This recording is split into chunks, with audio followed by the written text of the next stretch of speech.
What's going on, everybody? I'm Jeremy. You guys are watching Inside the Coils tonight. Like I said, talked before, we're doing this thing where we don't really, announce who the guest is. Trying to get you all coming back, get a little bit more people just coming in because you don't know who's going to be on. But tonight we've got Will from C&C Pythons, and of course we've got the rest of the co-host crew with us. So it's going to be a great show. I'm excited. We've got. I'm going to let you know right now, folks, we do have some very amusing memes from the one and only Chris at Balls Deep. That's right. Sorrentino, the meme god himself, has blessed us with some really good memes at Will's expense. We'll put it that way. But hopefully you all do enjoy them. If you guys do know Will, some of these memes do kind of Chris hit the nail right on the head with them. Let's go ahead and bring the co-host out first. We've got Chris Shelley. What's up, bro? Good night. What's up, everybody? We got Sorrentino, Balls Deep. Yo. See, we need because now we're missing the soundboard. We lost. What happened to John and Christine? Oh, we lost. How deep? Balls. You gotta get that deep, low, mellow voice. Oh, like that baritone. I was gonna say, what happened to John and Christine? Like they were just backstage with us. They said there was only 2 people watching until they got out. So they got. All right. So let's go ahead and bring Will out, and we're gonna go over a couple of things here real quick before we start hammering on Will, but and finding out what's going on with him over at C&C. All right, John and Christine said they'll be right back. All right. So I just want to know if he's really out of space. Yeah, we're gonna find out if Will is in fact really out of space, but I'm gonna lean on the fact of no. He always says it. But for anybody that can see, you guys might see some activity going on up here. Now we need Chris to talk to his girl up there a little bit and kind of tell him to get it together and start wanting the lovely mail that I did put in with her.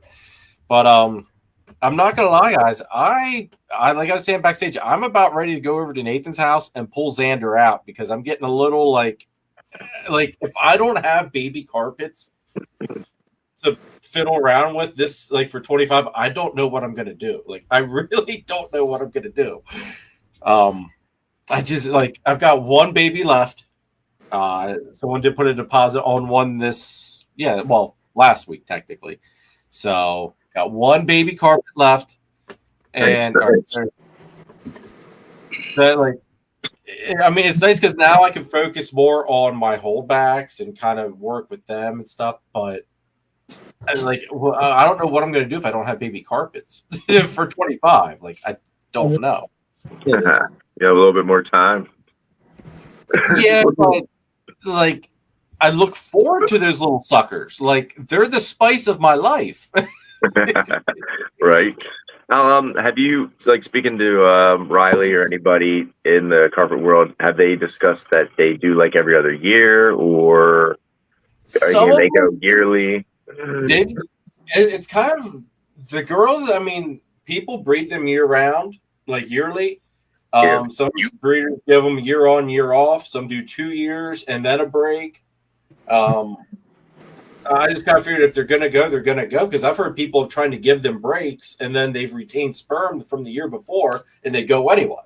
That or they slug out, one of the two. Yeah. So, I mean, and that might be where I'm at. Maybe both of the girls just want to take a break too. I don't know. I mean, Celeste has no excuse. She only pumped that one clutch. She's a slacker. Yeah, right. Laggett, on the other hand, she's got 2 years under her belt producing. How many years have you produced these things? 2? 2 years back to back, yeah. Oh, man, you might be ready for your slump. And it might be. But here's the thing, though, too, and this is why I'm also afraid to pull Xander out from Nate, because his girl hasn't gone yet. And Xander's proven time and time again that he can do the job, 2 years in a row, obviously. So it's do I let him there and at least get a split clutch with Nate, get some cool stuff out of that, or do I pull him, hope he did the job at Nate's place, and at least try to seal the deal with Celeste with him. Now, It's like, I don't know much about carpet breeding pythons, but are they like balls? Like, does one lock get it done? Do they need multiple locks throughout months? Or I think if you would get one lock with them, I think that would do it. then go. Like I said, talk to Nate. Maybe go pull that one if you're having whatever. Just try it. Because if that one locked with Nate's, it already locked by now, probably more than likely. Because all they do is hang out and hide together. Well, I was gonna say that's what Nate was saying, that the two of them just been chilling in the hide. So it's kind of like, all right, well, a lot of times that's what I've noticed. He'll go into the hide with the girl and he'll lock her there. Sometimes he'll lock her out in the open, but if they've been in the hide together, chances are. He likes to hide. Come get this. Get this out of sick. Not to talk for Nate. I'm sure he'll see you. Like, come get this motherfucker out of my house. But see, here's the all right. Take the other barrel down. We were all there for that meal the other week. That's still fantastic, dude. Absolutely fantastic meal. Oh, yeah. But Xander was acting normal. He was acting chill, not acting all asshole-ish. Like, I don't know what Nate's issue is with him. Well, nobody was bothering him. Don't act chill. Well, I mean, I walked by there and I was all up in the cage's business there, looking in, seeing if I couldn't get him to act, defensive or whatever. And maybe he saw Daddy, thought, hey, man, I'm going home. False hope. Oh, man. All right, let's say hi to some people. We got some awesome people in the chat here. Tara, More than two now. Royal channel. What's going on, Tara? Good to see you. Sammy, what's up? Thanks for tuning in, dude. 2%. Yep, 2%. We got Nikki, Irresistible. What's going on? He's watching it earlier. Get Billy on earlier. I saw that. Good stuff. I wanted to watch that. And it's been busy. You gotta go back and watch it. There was some nutty shit on there. Oh God. Well, all right. It's Billy, dude. But you never know. Billy is literally a box of chocolates. You're gonna be getting a lot of chocolates. You don't know what all you're getting with Billy. I love Billy. Was it the Billy show? It was good, yeah. It was good. He went out. He wasn't ran none. He sort of shows his collection. I didn't count how many sinks, but he went through a lot. He pulled a lot out. Oh wow. Was it the what show your rack or whatever? Yeah. Or what? Yeah, it was Lace. Other thing. Yeah, it was Nikki and Lace. I forget what time it was at though. Okay. I like their thing that they have with the show you're acting, but I also like the they do with Angel as well. Yeah, like yeah. I do listen to that all the time on replay. Yeah, I'll have to check it out too. Yeah, it was a rack one. A lot of nice stuff. But Nikki, thanks for tuning in. Good to see you. We got to get you on the show here at some point, girl. You and Kurt. Let's see who else we got. Jamie, what's going on? Thanks for tuning in. Good to see you. Jamie. Kent, Craft Brew. I don't even know what nickname we want to give Kent. I don't know if we go the Amish route. Yeah, Kent, see my hat? He's the Amish, right? Well, I know we torment him with the Amish. Oh. You got to see my Kent hat. He brought that up last Sunday. He said that. I was like, oh, yeah, I forgot about that. It smells like money. Oh, it's so good. I love it. The greatest one. See, folks, this is some of the stuff that you have to deal with when you're in the PA crew, because if you do something, you need to watch what you do, because it is more than likely going to become a meme of some sort at some point. And this man on the big screen is going to be the one that does it. No, not me. As you will see later on the night. But Ken, thanks for tuning in, dude. Yeah, I don't know if we want to call Ken like the lead Reaganite. I don't know. But good to see you, man. Dalton, what's going on? Thanks for tuning in. Good to see you. Dalton. Hey, Dalton. Yeah, he can't say, oh my God, what will Jeremy sell if I don't have the carpets? Yeah, dude, I'm telling you, man. I'm telling you. It is slow year. Well, see, I need to have the carpets, man. Like that's just part of my life. Like, that's just part of what goes on here. Turn around. We got Sean Pine Joy. What's going on, bro? Good to see you. Whoa. Hell, you doing, Sorrentino? I was cleaning my lens. A little dust. Oh. Kike, what's going on, bro? Good to see you. Yay. Hope everything's going well. You and the family are still in my prayers. He was taking pictures down there today and sweating. I was a little jealous. I got little feelings about that. I see. All right, I saw that too. Like the blood python looks beautiful, Kike. But I do have to say, I did do a double take because I was like, "Is that sweat on his head?" And I looked closer. I was like, "That lucky bastard!" It's still that warm down there. Oh my god! I've actually here's the thing. I've got a snake that's got to go to Florida, and I had to explain to actually, I think that's where the carpet's got to go, if I remember correctly. So I had to explain to the person I can't ship, or I'm not going to ship because of how freaking cold it is here. And what's that? I think she got that thing that moves on our screen off finally. That's what I've been trying to figure out. Oh, yeah, it's not moving. Your head, like my screen's always like all over the place. I think she finally fixed it. Oh, it stopped doing it on mine too. Well, it doesn't automatically stop. You had to like change your controls? I didn't do shit. It was tired of looking at him, so it just stopped. Exactly. It doesn't want to follow him. No. Got the knockoff iPad. I don't know, Jeremy. If the temperatures are too bad, I wouldn't feel too bad about sending to Florida if they because I mean, with a heat pack and a face pack in there, I think you'd be all right going to Florida. But see, I'm just saying. I mean, I'm just saying it's going to go to what, Memphis, and Memphis is cold right now too. Anyway, you can see their weather. I just kind of thought it's like, you know what, they were okay with holding off until that's good. So it's just like, you know, everybody, like I've hit a surge of people wanting stuff, so I've just been telling everybody it's like it's either local pickup or put deposits. If you want to pay full, you can, but we gotta wait till temps kind of come up a little bit. Yeah, I also got some that were supposed to go out this week, but I don't think that's happening. No, not with temps being down into the teens at night. Nah. Yeah, the same here. Yeah, if the daytimes were getting a little bit higher, but not worth it. No. Well, I always thought the rule of thumb was if your low temp is like 30 or 32, you're okay. But if it goes below that, they were always recommended not to do shipping. Brick wall.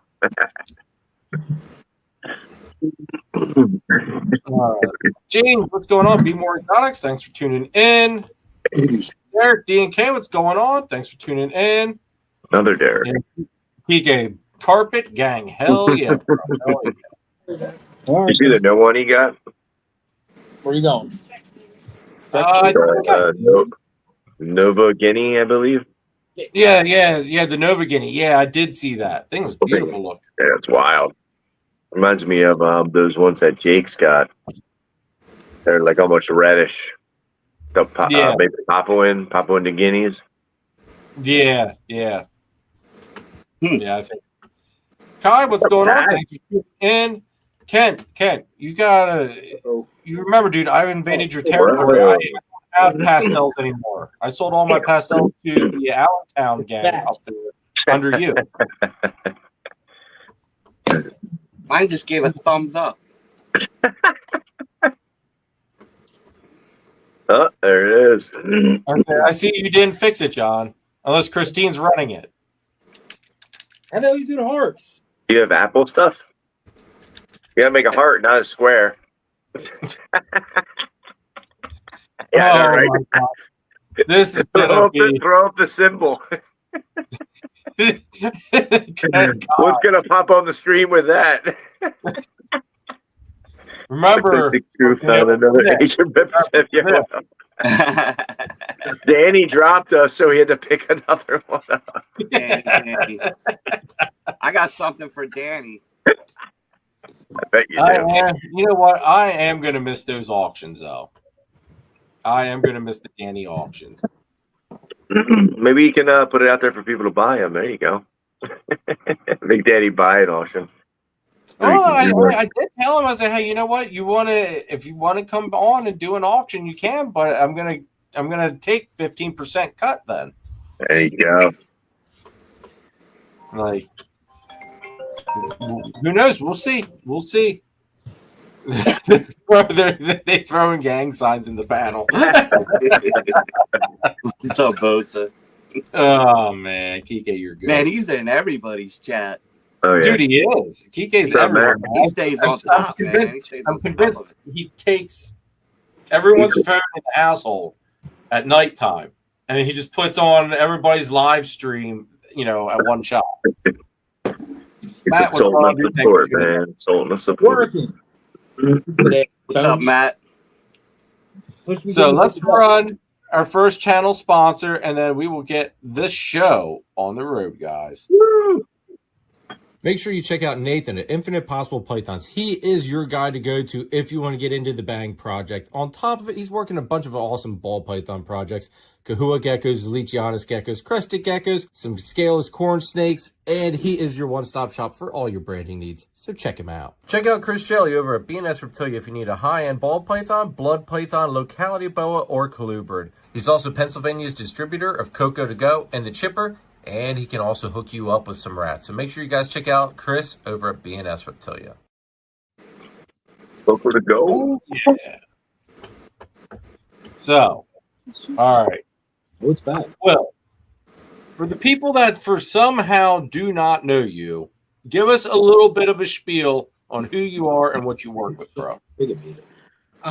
Well, I try to keep everything, but I breed only ball pythons for now. Then next year I should have some BCI ready. So we'll see if I decide to breed those. I have house snakes, and hognose and a pair of Kenyan sand boas that I'm undecided on whether or not I'll breed. So we'll see. But the assets for diversification are there. But yeah, I really love ball pythons. So I. Oh yeah, we know. Yeah, but I mean, actually, as I was getting my list together of the things that I'm working on, I'm working on way too many things. So over the next year, I'm gonna have to try to cut down on some of this stuff because I don't have the space. It's crazy. I got a rack for you. I told you. Oh, I have to come and get that. I have to take a drive up. Yeah. Well, are you going to Oaks? I am going to Oaks. I'll be at Repticon as well, and then we'll see after that. No more Hamburg. No more. No more Morgantown. I will go back as a customer. I don't have anything against the show, but I just don't like the way they treated me as a vendor. No. Yeah. Yeah, that was dirty what they did there. But if you're going down to Repticon and or Oaks, there's no reason Sorrentino either can't meet you somewhere. Or you stop by Sorrentino's place and pick that rack up. Well, just saying. I will be at Oaks. No There you go. Repticon. Good. No Repticon. So that'll save me the ride. I'll just pick it up from you at Oaks if you have room in the car. Yeah, I got the van, so. Okay, perfect. I need a van at this point. Yeah. That van's So now- on gas. Oh, I bet it is. Also, anybody in the chat, if you guys do have any questions for Will, feel free to drop them in the chat, and I'll star them, and we'll get to them when we do get to them. But everybody's always welcome to drop questions in the chat. Also, hit that like button, hit that subscribe button, hit that notification bell, please. But look at this, we got Paulie in the house. What's up, Paulie? Good to see Hey, you, bro. Paulie. Paulie. So, what's been your favorite species to work with then, Will? Well, ball python. So that one's pretty obvious. But with the 9 million ball pythons I have behind me, I had a teacher in elementary school who had a ball python in the back of the classroom, and that was the start of my love for everything snakes. Then, but when I was in college, I got my first ball pythons. But when I moved home, I was forced to get rid of them. I got them again when I got married, and well, when my kids were born, I was getting forced to get rid of them, and then I was at a point that I'm a grown ass adult. I'm well into like my 30s and 40s. I own my own freaking house. Who's gonna tell me no? So I went, bought ball pythons again. I get this close to getting divorced. So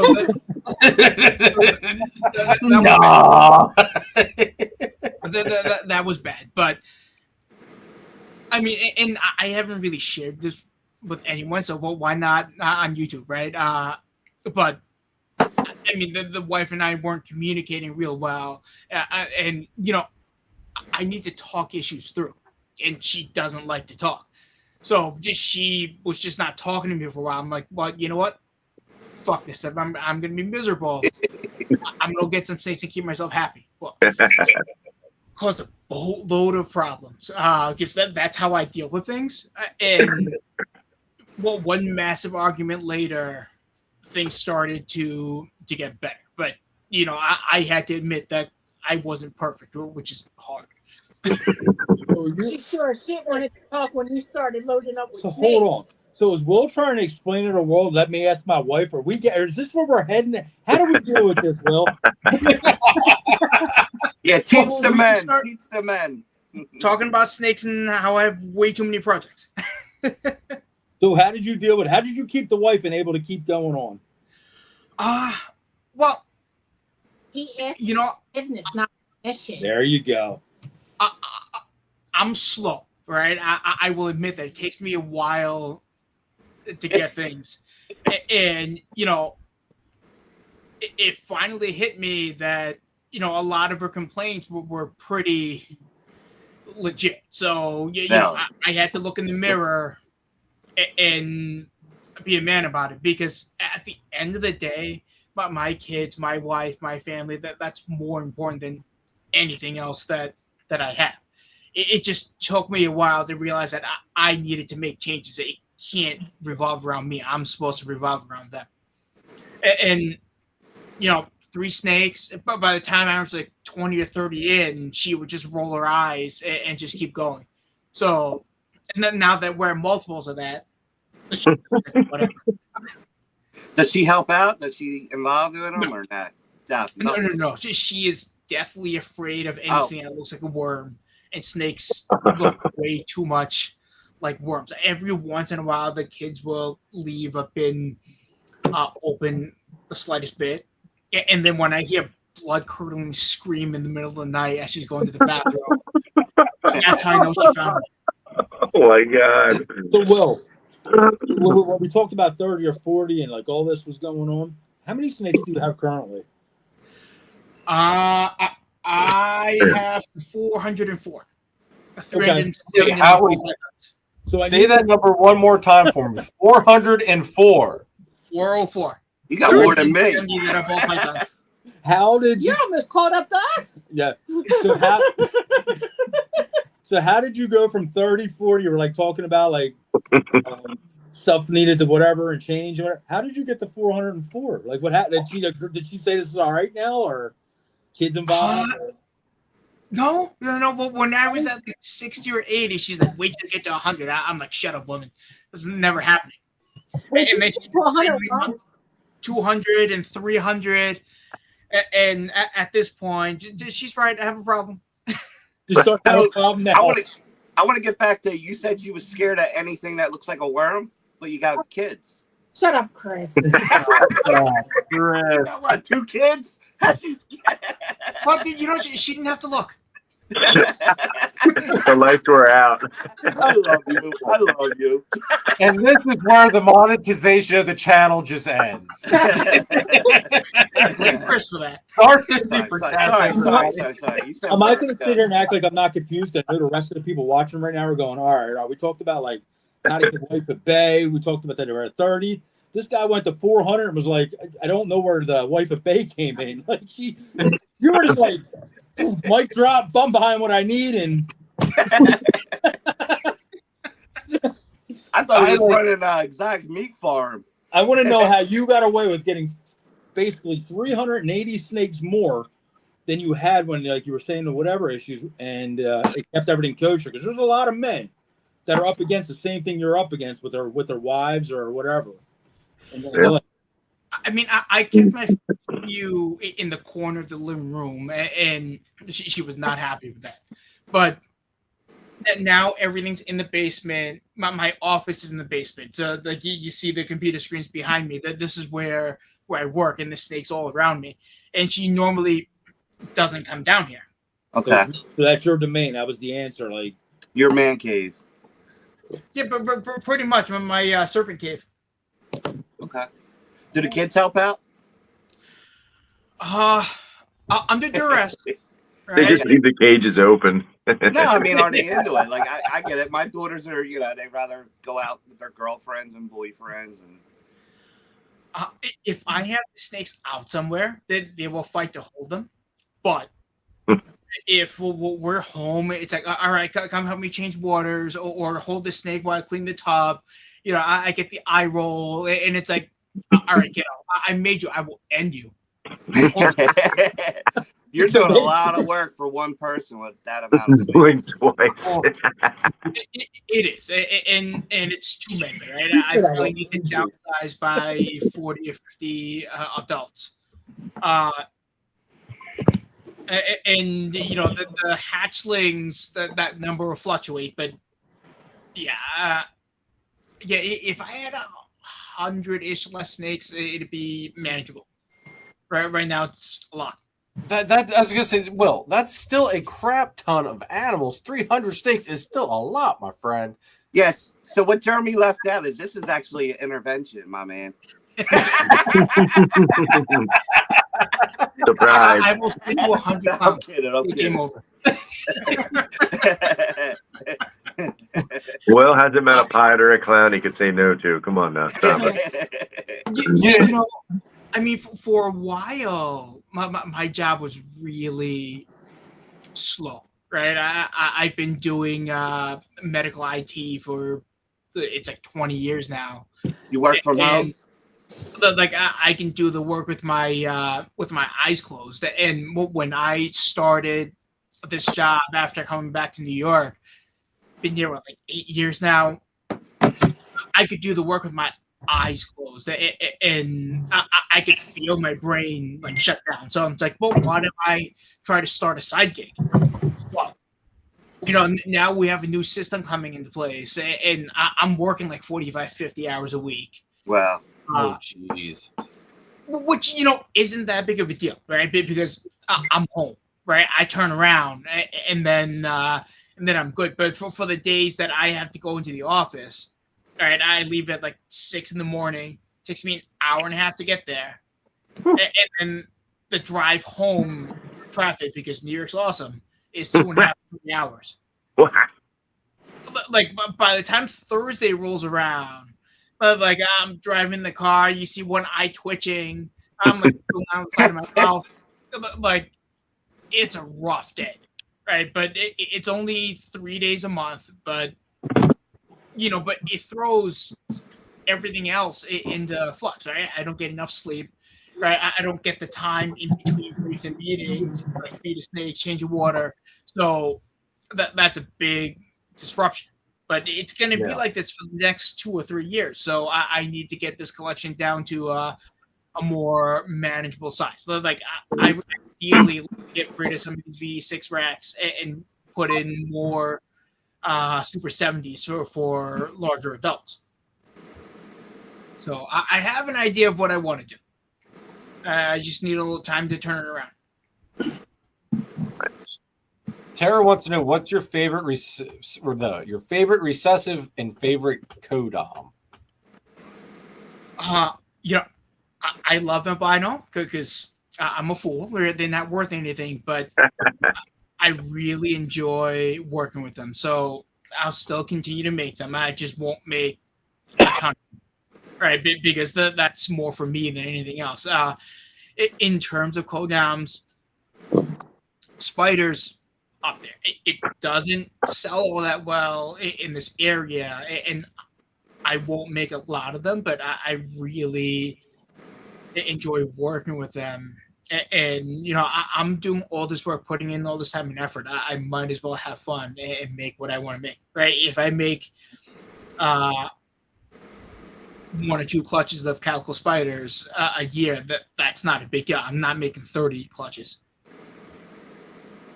The crazy thing, because Yeah, I the do, crazy- I love my spider stuff, but like you were just saying, they're like they do sell good at shows.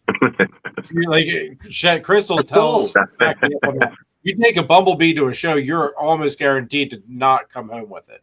absolutely. Those Xanthic ones you made were pretty. Dude, Mhm. you know what? They're that damn pretty that after the pastel Xanthic clown female sold, I pulled the fire zebra bee off the for sale block because I was like, all right, I left one go that's gonna hurt. I can't let him go. So he's staying here now. Pet people love spiders. It's the enthusiasts that killed it for them. Mhm. Yeah. You made a lot of cool ones. For sure. Oh yeah, it's the pet people that don't know really. They come in, they see cool, like pretty cells, cool cells. It's the people that think they know what they're talking about and what they're doing that came into this hobby that ruined everything with that. So That looks great in Like I clown said- too. like I said, thinks they know what they're doing. 90% of people that hate on spiders never even owned a spider, even have one. No, Yeah, I call those people the Holiday Inn crowd, right? They stayed at a Holiday Inn Express. Somebody at some else said point. it sucked, and then everybody else like, oh well, they said it sucked, it must suck. So Oh, wobbles. spiders was one of some of the best eating snakes I've ever owned. Some of the Oh, yeah. biggest spiders I've ever produced. Now, granted, we don't work with spider anymore because I have so many things. Why am I personally going to make stuff that's very hard to move into a enthusiast hobby, which we're based on? But yeah, it kind of sucked. It's just right. Like, see, look at that snake. It's gorgeous, Beautiful. absolutely gorgeous. But what happened is too many people started talking, and you had a show over there in England say, "Oh, we're not going to let Spider come into our show." That was it. The pitchforks came out, and people just started talking shit, and it took off to the point it affected all kind of other genetics that had nothing to even do with it, that are also freaking awesome snakes and make some of the world's greatest stuff. He don't But even they're like, wobble at "Oh, all. I've heard people go Nah. black pastel. Don't buy black pastel because you can make snakes a kink. Dumbass, you don't put it to another black pastel. You don't want snakes a kink. Don't super it. Right? Yeah, just don't super it. But people will argue because they heard misinformation. Well, that snake does something that does something wrong. Okay. But nobody bats an eye or says anything when Canova makes a Powerball and stuff. But how's that any better than a spider? Powerballs they're guaranteed to wobble, so not every spider Powerballs are wobbles. horrible. Every Powerball wobbles, every spider don't. So That's very true. yep. But you, like What I up, said, Jeremy Champion's number another 2? one that gets to hate. But like I said, now that you touched Jeremy number 2. What's up? Number 2. Powerballs are brutal. I call that the They're- dark side of the hobby, man. People Powerballs are listen to powerful, but they're brutal. listen to too much stuff that somebody else said and didn't do their own homework. No, I'm gonna do what works for me. So if you like spider, like you said, make a couple clutches of it. I hope they're kick ass, and I hope they sell, and I hope people that buy them love them. Can you put a You know couple what? collider yellow bellies on your table or collider ODs? Jesus Christ, they'll sell a hotcake. Calico Well, spiders, I'm man, trying. unbelievable. Yeah. The one thing I've been surprised, like the leopard bee clowns that I made this year, Mhm. they're phenomenal looking. I still have them. Yep. Like Oh, yeah. they're gorgeous. Oh, Yeah, spider and Here. leopard looks cool. Yeah, like I made arguably spider, leopards, yeah. yellow belly, all kinds of crazy clowns that are arguably better looking than anybody's Batman they could even show me. And we literally had to take a bath on them because they were spider instead of a spot nose. This We is had the people male. arguing with me, telling me, they look like Batmans. I'm like, yeah, but Yeah, I made some cool bumblebee clowns, man. They were awesome. it's Like, the look at that. it's the dark side of our hobby. A lot of great snakes have been taken off the planet because people stopped working with spiders. Some stuff that could have been made that would have been crazy. Could you imagine a spider monsoon?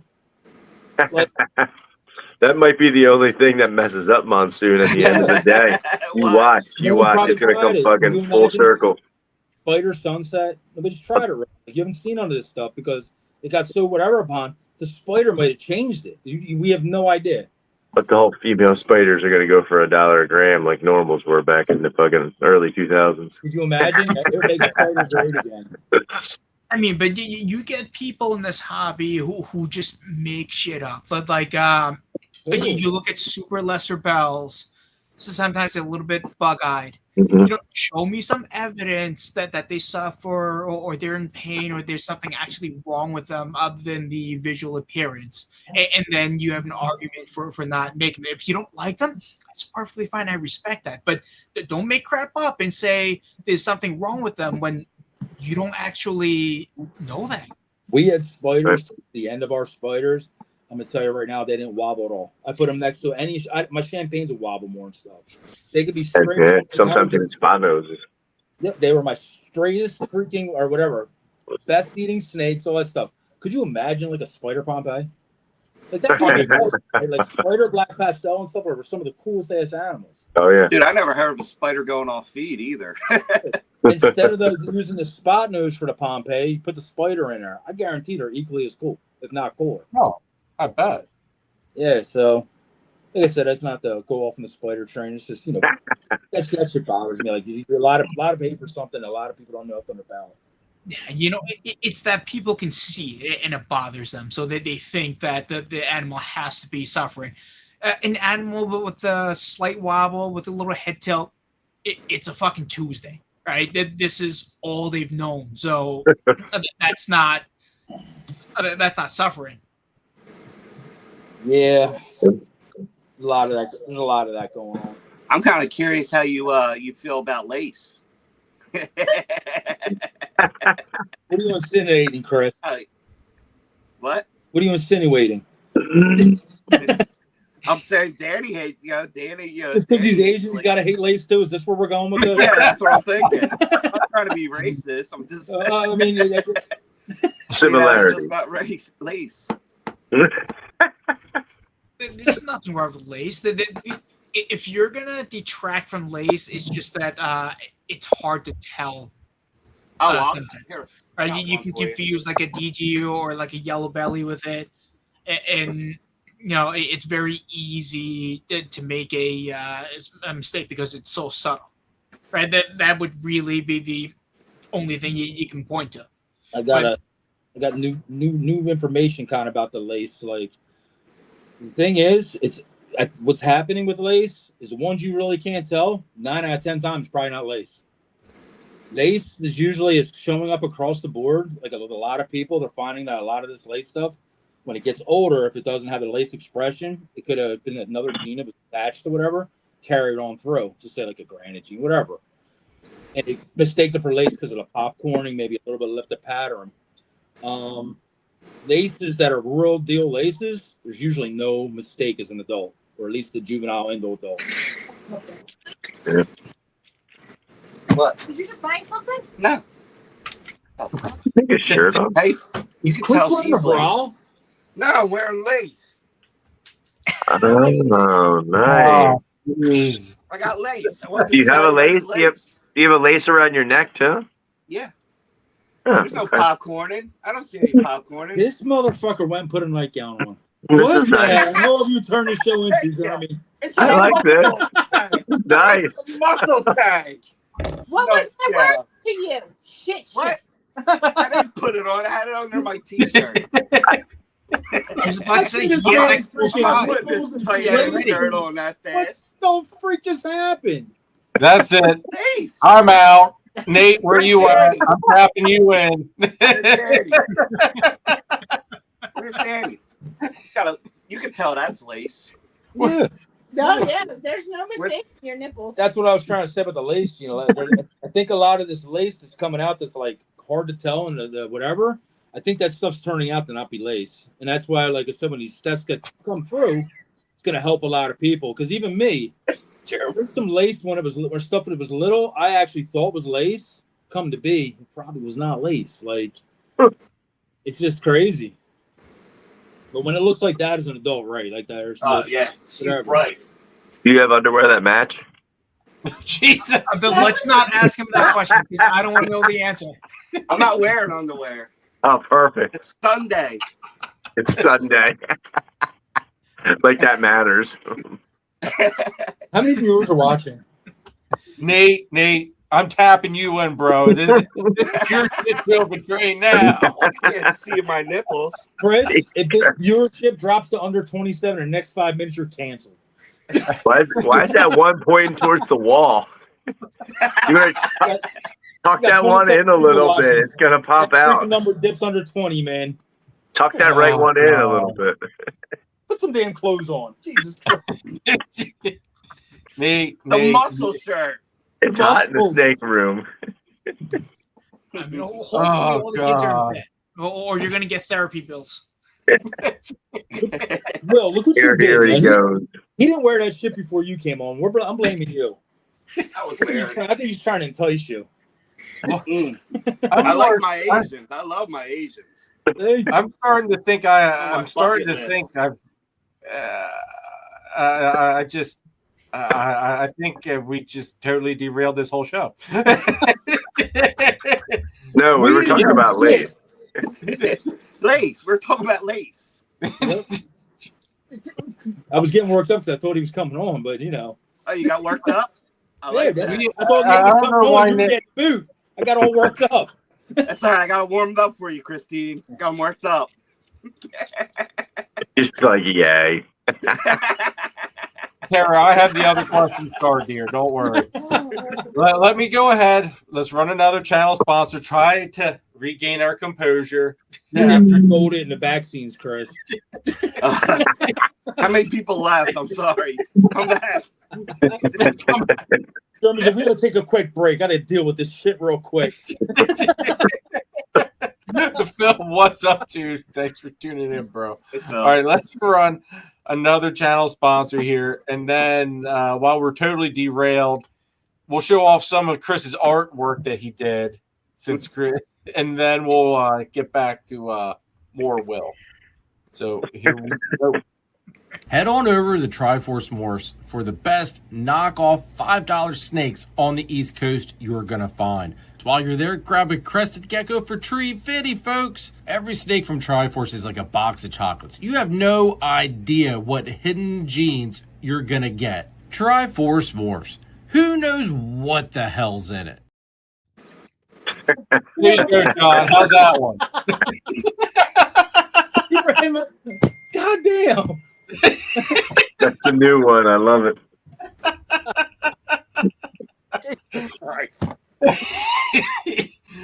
All right, let's run the real one. Head on over to Triforce Morphs if you're looking for that missing piece in your ball python breeding project.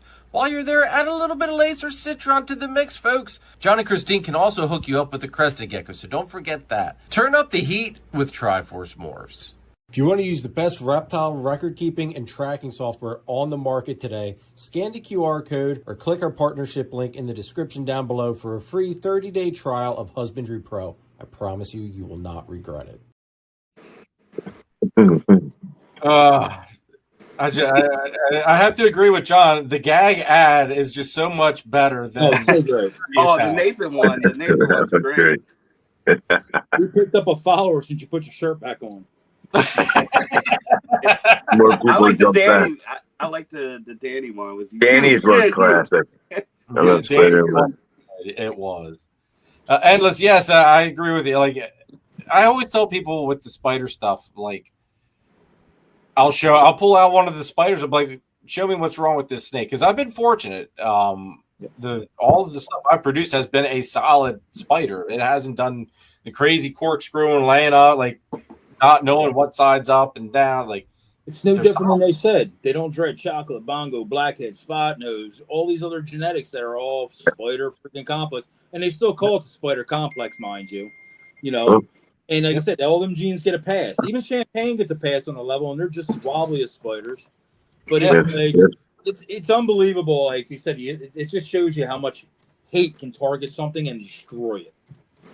Like, I hear people, like, I had a customer just the other day, literally, a guy I talked to all the time about snakes and stuff. He thought I hated pastel. I looked at him, I was like, what? That was like because I talk about certain genetics and like engineering snakes, basically. But what I don't do a lot of is now directly put pastel in the clown stuff. Why? Because a lot of it turns out to be similar or the same looking, no matter what the pastel complex genetic is. It's even pastel yellow-bellied clown kind of looks like a pastel clown, kind of looks like a pastel red-striped yellow-bellied clown. Like it just, they all started looking the same. So I was like, I had to watch what I was saying. Because he picked up on, John, you hate pastel. And I went, bro, don't get it twisted, man. Like, I love pastel on my lace stuff. I love pastel on DG. Yep. I even like pastel on very certain select combos of clown. I love pastel on pies, depending on what we're doing. I love pastel on ghost. So he's like, yeah. I'm sitting there, I'm like, I had to watch what I'm saying to people. Because like I said, it's a new guy, he doesn't understand. He's just learning genetics, and he hears a guy like me sitting there like, pastel sucks. And that might have came out of my mouth like talking generalization because you gotta watch what you're talking around. He heard me say that, and I was like, oh fuck. I was like, I gotta be careful what I'm saying. Yeah. Up to a customer base and doesn't know anything. But John from Prideful said they hate pastel, so guess what? Pastel sucks. And he's got 50 at home. And then they look at me like, well, he's also a hypocrite because he has all these pastel snakes for sale. And I'm like, so it makes me look like an asshole. So anyway, like I had to back myself up and explain him why I said what I said, and then I had to be more clear about that and know your audience that you're talking to shit to, right? Like talking about pastel and clown, explain why to somebody know. Explain why, like on here, like I just did. Yeah. That I'm not a pastel hater. I'm just trying not to do certain things because I'm trying to go different routes. It's not about a project. Certain genes have their own place. Like certain genes need to go certain routes. Pastel, DG, pastel, Xanthic, meant for each other. Pastel and clown, not so much. But if somebody has heard a clip it, they clipped in for 5 minutes, listened to that, heard me say pastel sucked in this clown, and then left. That's all they would remember. Yep, canceled. Right, canceled. Right? You basically just told me if somebody might be a pastel clown collector, and I just basically shit in her Cheerios. Right? Yeah, but the God, I hope there isn't any of them out there. I hope so too, but there could be, and guess what, man? Each their own. Like the pastel in our stranger clown works. Yes, 100% worked. Like I actually like that better than a Enchi Stranger. I have a pastel Enchi Stranger, and that snake is arguably cooler than the Enchi Stranger. Ooh. So it worked there because of the contrast, right? The Stranger was so deep and dark, and the whatever the yellows or the whatever took on this mustard color, pastel looking color. Worked amazing, but it's something I wouldn't strive for because the world's told pastel sucks in clown now. So what's that going to do? It's going to make them jeans hard to sell. Because what they're taught doesn't mean it's right. It just means that's what the norm becomes. Yeah, I think we need to, like I said, as a community, as a whole, and I hope it could start on the show. It could start as a whole. Start explaining ourselves a little bit better when we're talking shit on genetics. In genetics we own with the newer people, and stop bashing shit that people got. Whether you like it or not, just don't even talk about it. Let them do their own thing. Yep. Let it go. The market will tell them if they're going to sell it or not. They will learn. They will find out. I don't need me telling you don't make spiders because they don't sell. Because guess what, man? Every freaking one of us knows spider sells at shows. Anytime I ever made a spider sold at a show, might not be the money you wanted to get, but guess what? That son of a bitch ain't here. And I still got a spot nose, red stripe, yellow belly head clown in the other room. The price is a little juicy. Well, I'll tell you this one. I talk about what sells and what don't sell. I sold this one today off Morph Market. Yep. Is that a bumblebee hat? It's a fire. It's a fire bee. Yeah. Okay. Pos double hat. Okay. Cool. It's got the paradox. That's pretty cool. You can see the paradox. Yeah, it's pretty cool. Now, yeah, I don't know why they got shit on, man. That's cool. The price that this thing that I was asking for this would probably make all spider haters head spin. But for everybody that was looking on the Morph Market, or even if you go to the Husbandry Pro Store, you can see what it was at on the Husbandry Pro Store, because I didn't update that yet. But I mean, this went for more than what some of these visual recessives are going for currently, and it's a spider combo. So yeah. And that's sold on the Husbandry Pro Store? That's sold on Morph Market. Okay. Yeah. But I don't want anybody to think I'm talking all this cool stuff on Spider and couldn't throw my ring in a hat because I got Spider to sell.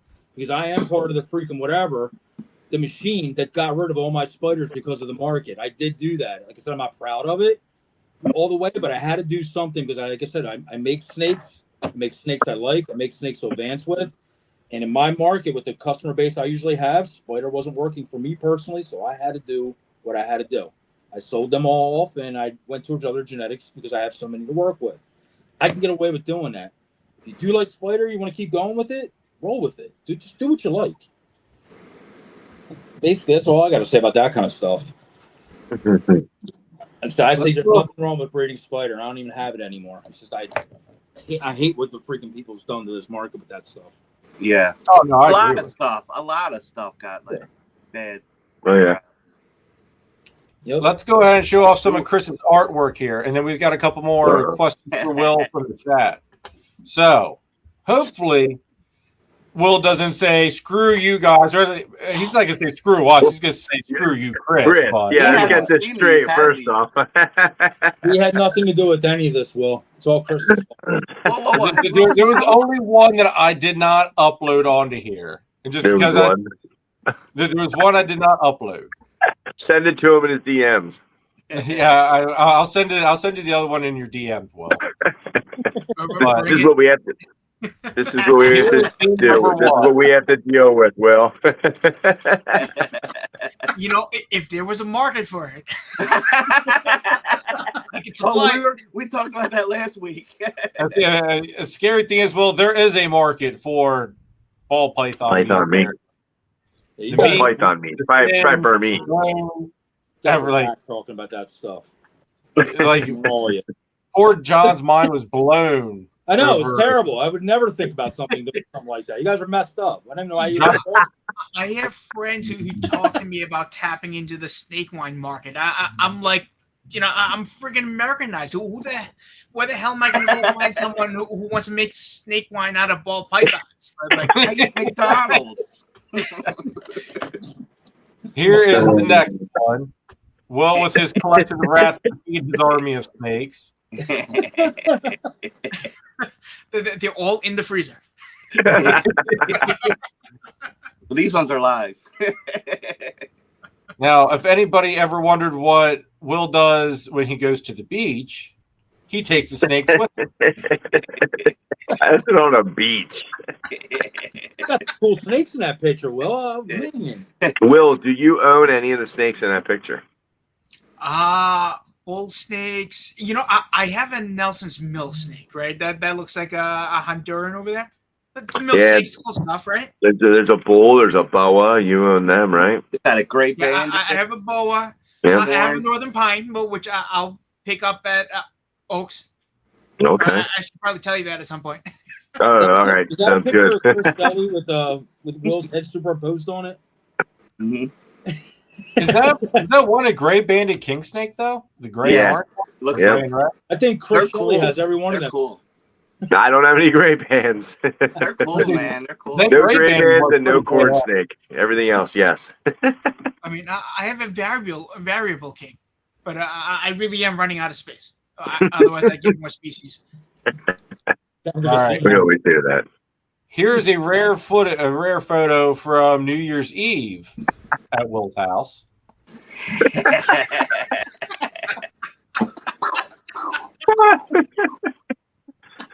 Man, Good, man. That You look picture good. Badass. That looks good, Put you that on a do. shirt. I'd wear that. put that on a shirt. Say, bring it in 2025. Got some good That's, things. that's Americanized right there. Got some granite perm on there. Man, you got some good stuff going on. I was wondering if that's what that was. It looks like a carpet head there too. Yeah. Firm, a Got a boa. carpet Yeah, here. there is a carpet in there. Yeah. Yeah, That's right. carpet. A boa. You're right. I see that. Perms. You got one sniffing around a worm. Got a little AML corn snake or something going on there. Yeah, right. What is that? Yes, All right. I do have a single corn snake, even though I don't like corn snakes. And my favorite of Don't them say that. all, You'll buy because 10. this is Will every week. I feel like I just feel this is Will every week.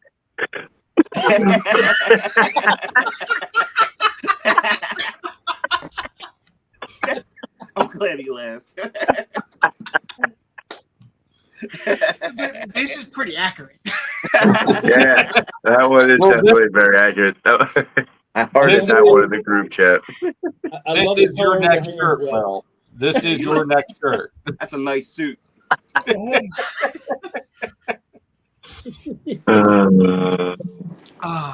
This could be January on the Warfel's members life calendar. Yeah, Tax season. yeah, right. Tax season. I'm sending Will a list of inventory in February. Well, Will's coming to my house. He's going to leave with snakes.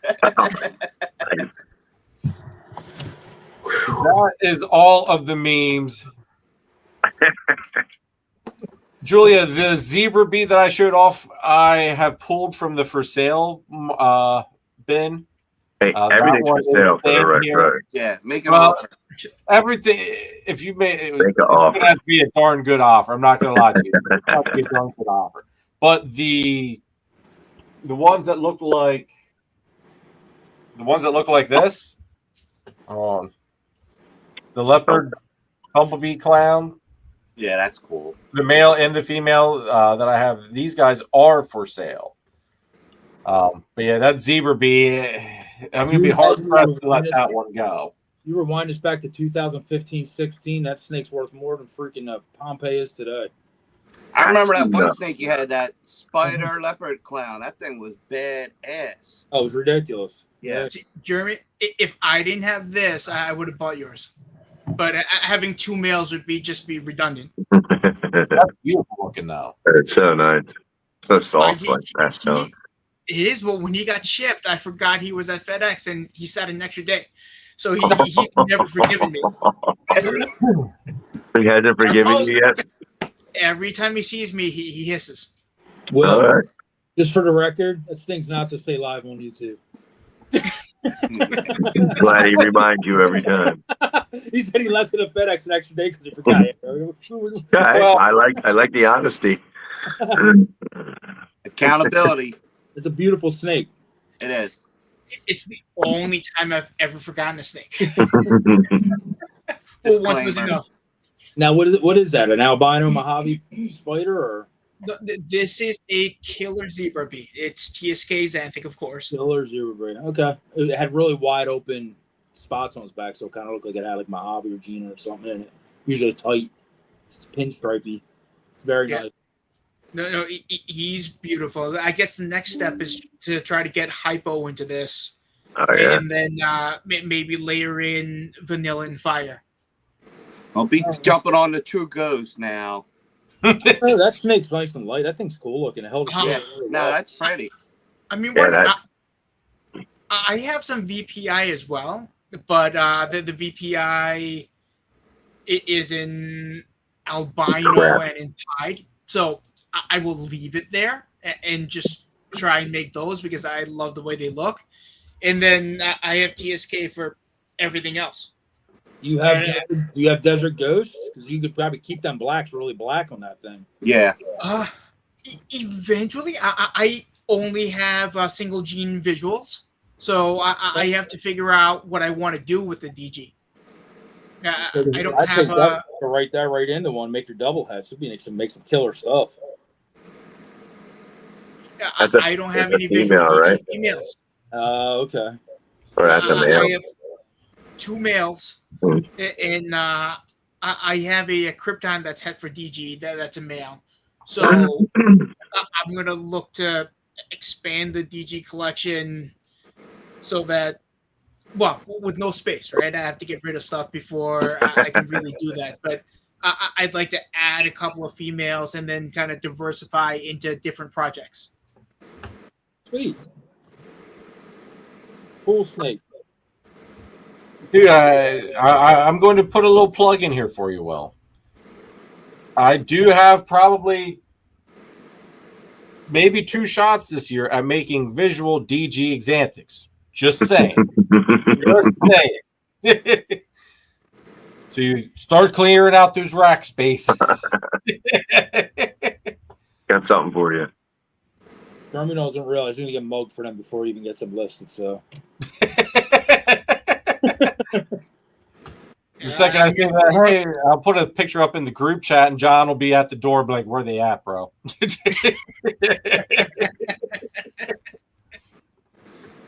Tara's got a good question here for you. Well, how do you handle the pressure of getting ready to vend a show? Oh, I did see that. I wasn't sure if that question was for me or if it was for everyone. What I used to do, when I only had one set of displays, was I'd get up at like 4 a.m. and I'd pack them. And then I'd bring them out to the show. But then I'd wake the kids up and drag them to the show with me. Now, because the basement stays about 75 in the wintertime, 78 in the summertime. So I'll pack them on Friday, and then first thing Saturday morning, I put them in the car and I take them to go. Right? For a show like Repticon, I'm taking them and setting them up on Friday. I'll take the day off work, and then I'll vend the weekend and bring them home. But it's like a 3-4 hour process to unpack, catalog, make sure they're clean, and to put them back. But I just accept that some of them are gonna go to the bathroom in the displays, and then I'm gonna have to clean some up. So that's fine. I just make sure I don't run out of paper towels or disinfectant. And if you have one that's feisty, it's always going to be that one that goes to the bathroom. And then For sure. Always, never fails. Like I will pick them up and say right to them, like I'm Asian bro. I know someone who will cook you. What was it? $100 a pound? Dude, That was I had a guy 99, years ago. 99. Adult normals. yeah, the meat prices ain't that great.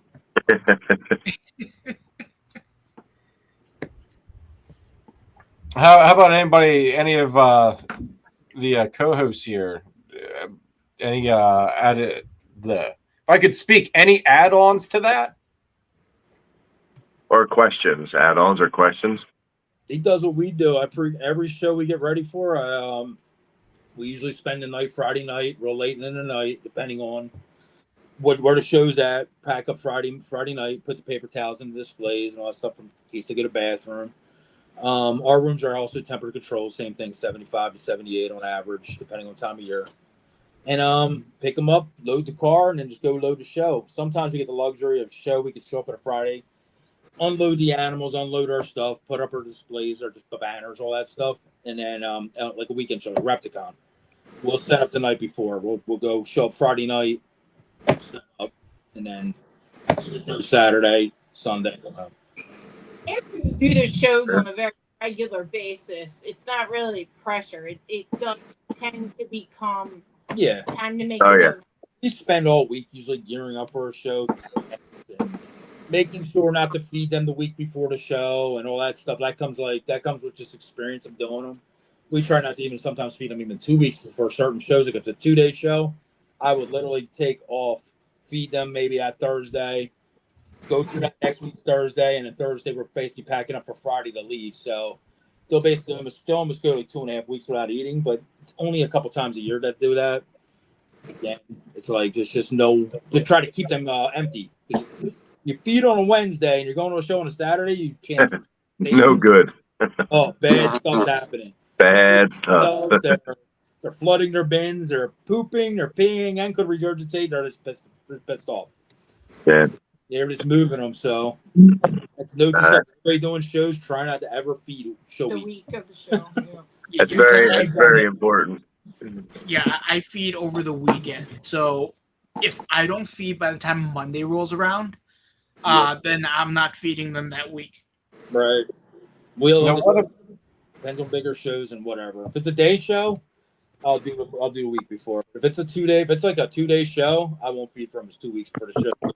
It's usually just like you said, bad things happen.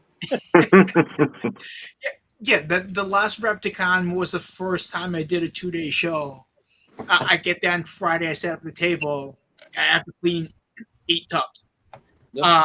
Saturday morning, I get there before the show opens. I have to clean like 6 more tubs. I'm like, what?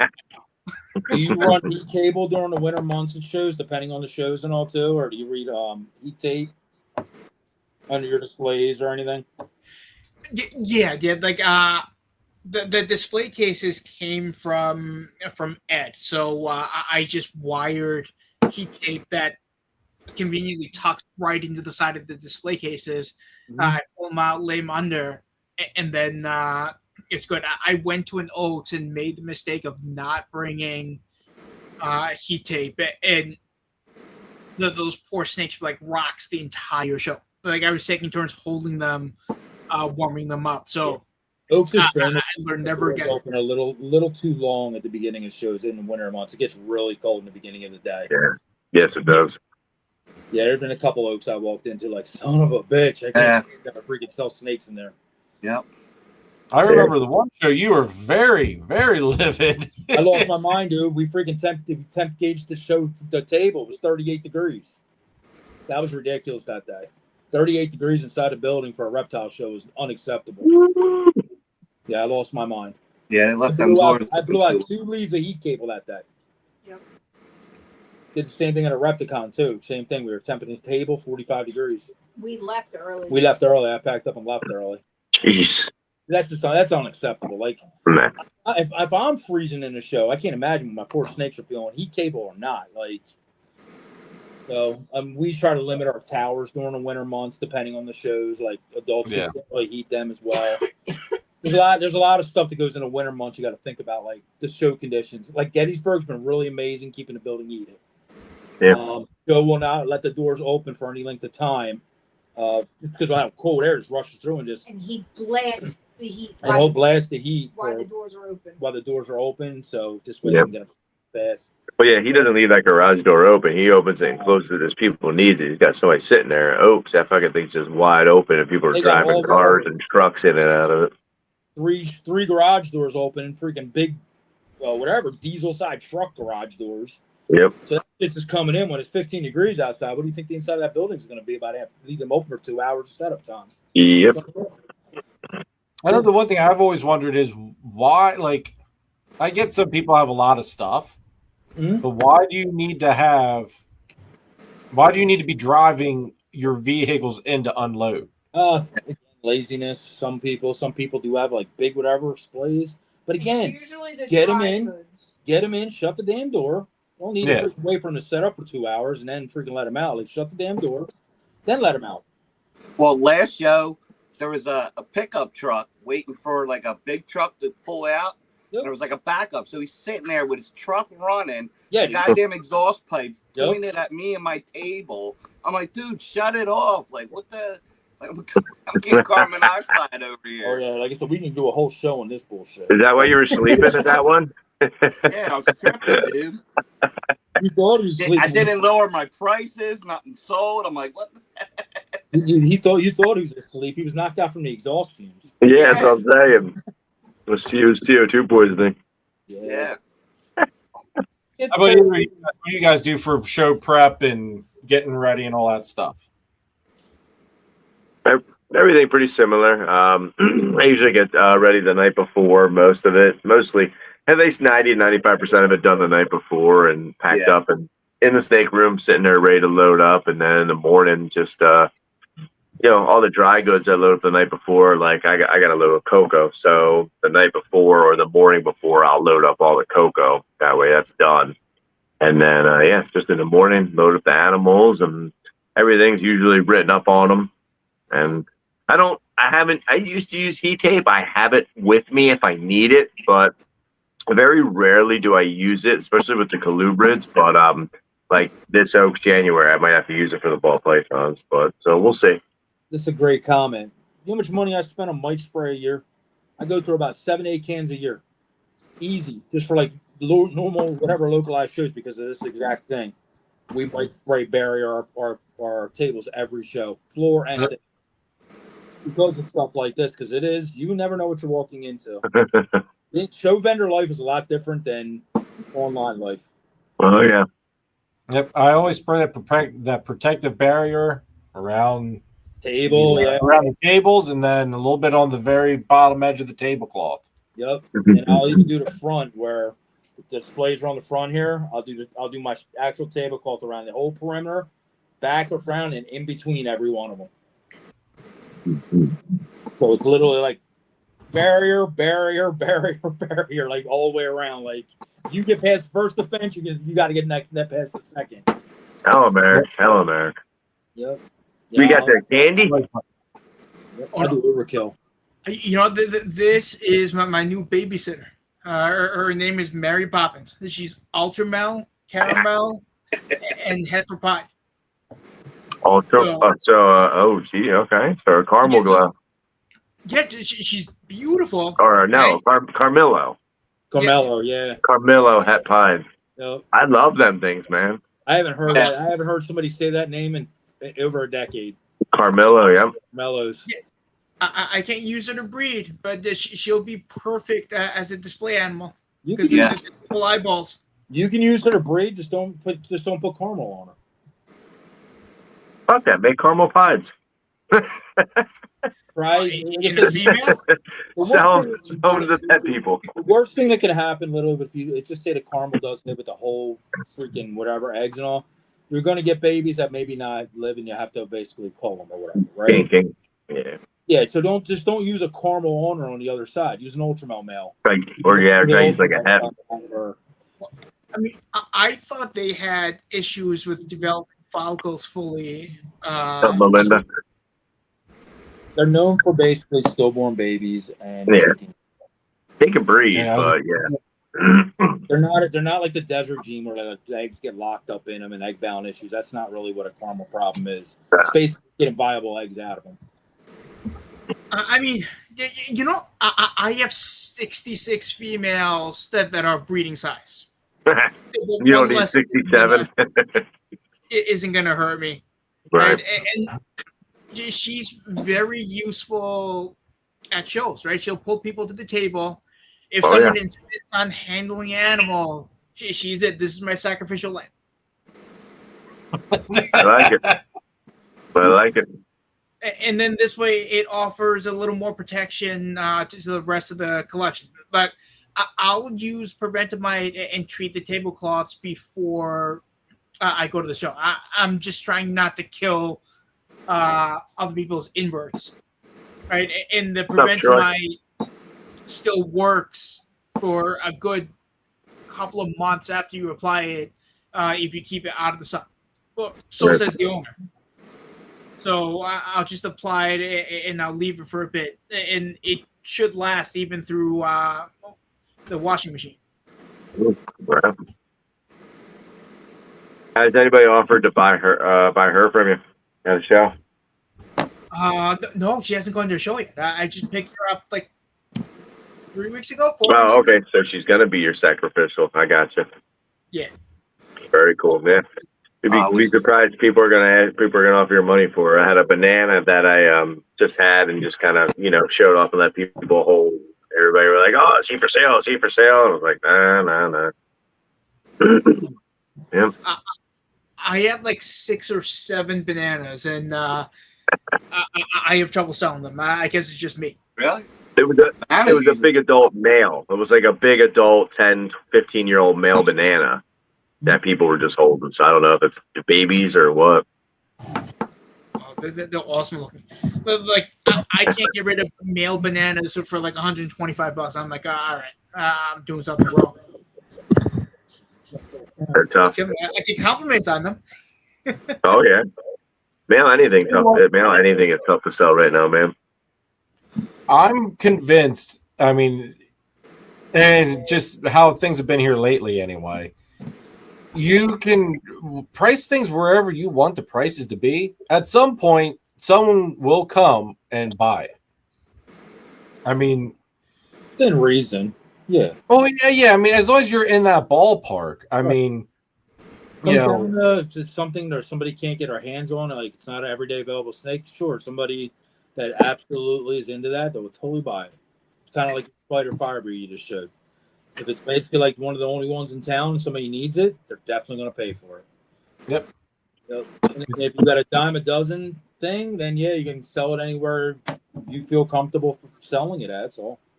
Yeah, I mean, there are days at Oaks where the crowd coming through just doesn't want ball pythons. Like when I talked to Ian and he's like, yeah, I'm selling everything except for ball pythons. Like, I know I'm pretty screwed at that point. Yeah. You Some stop putting that, that I don't want to sell it price on it.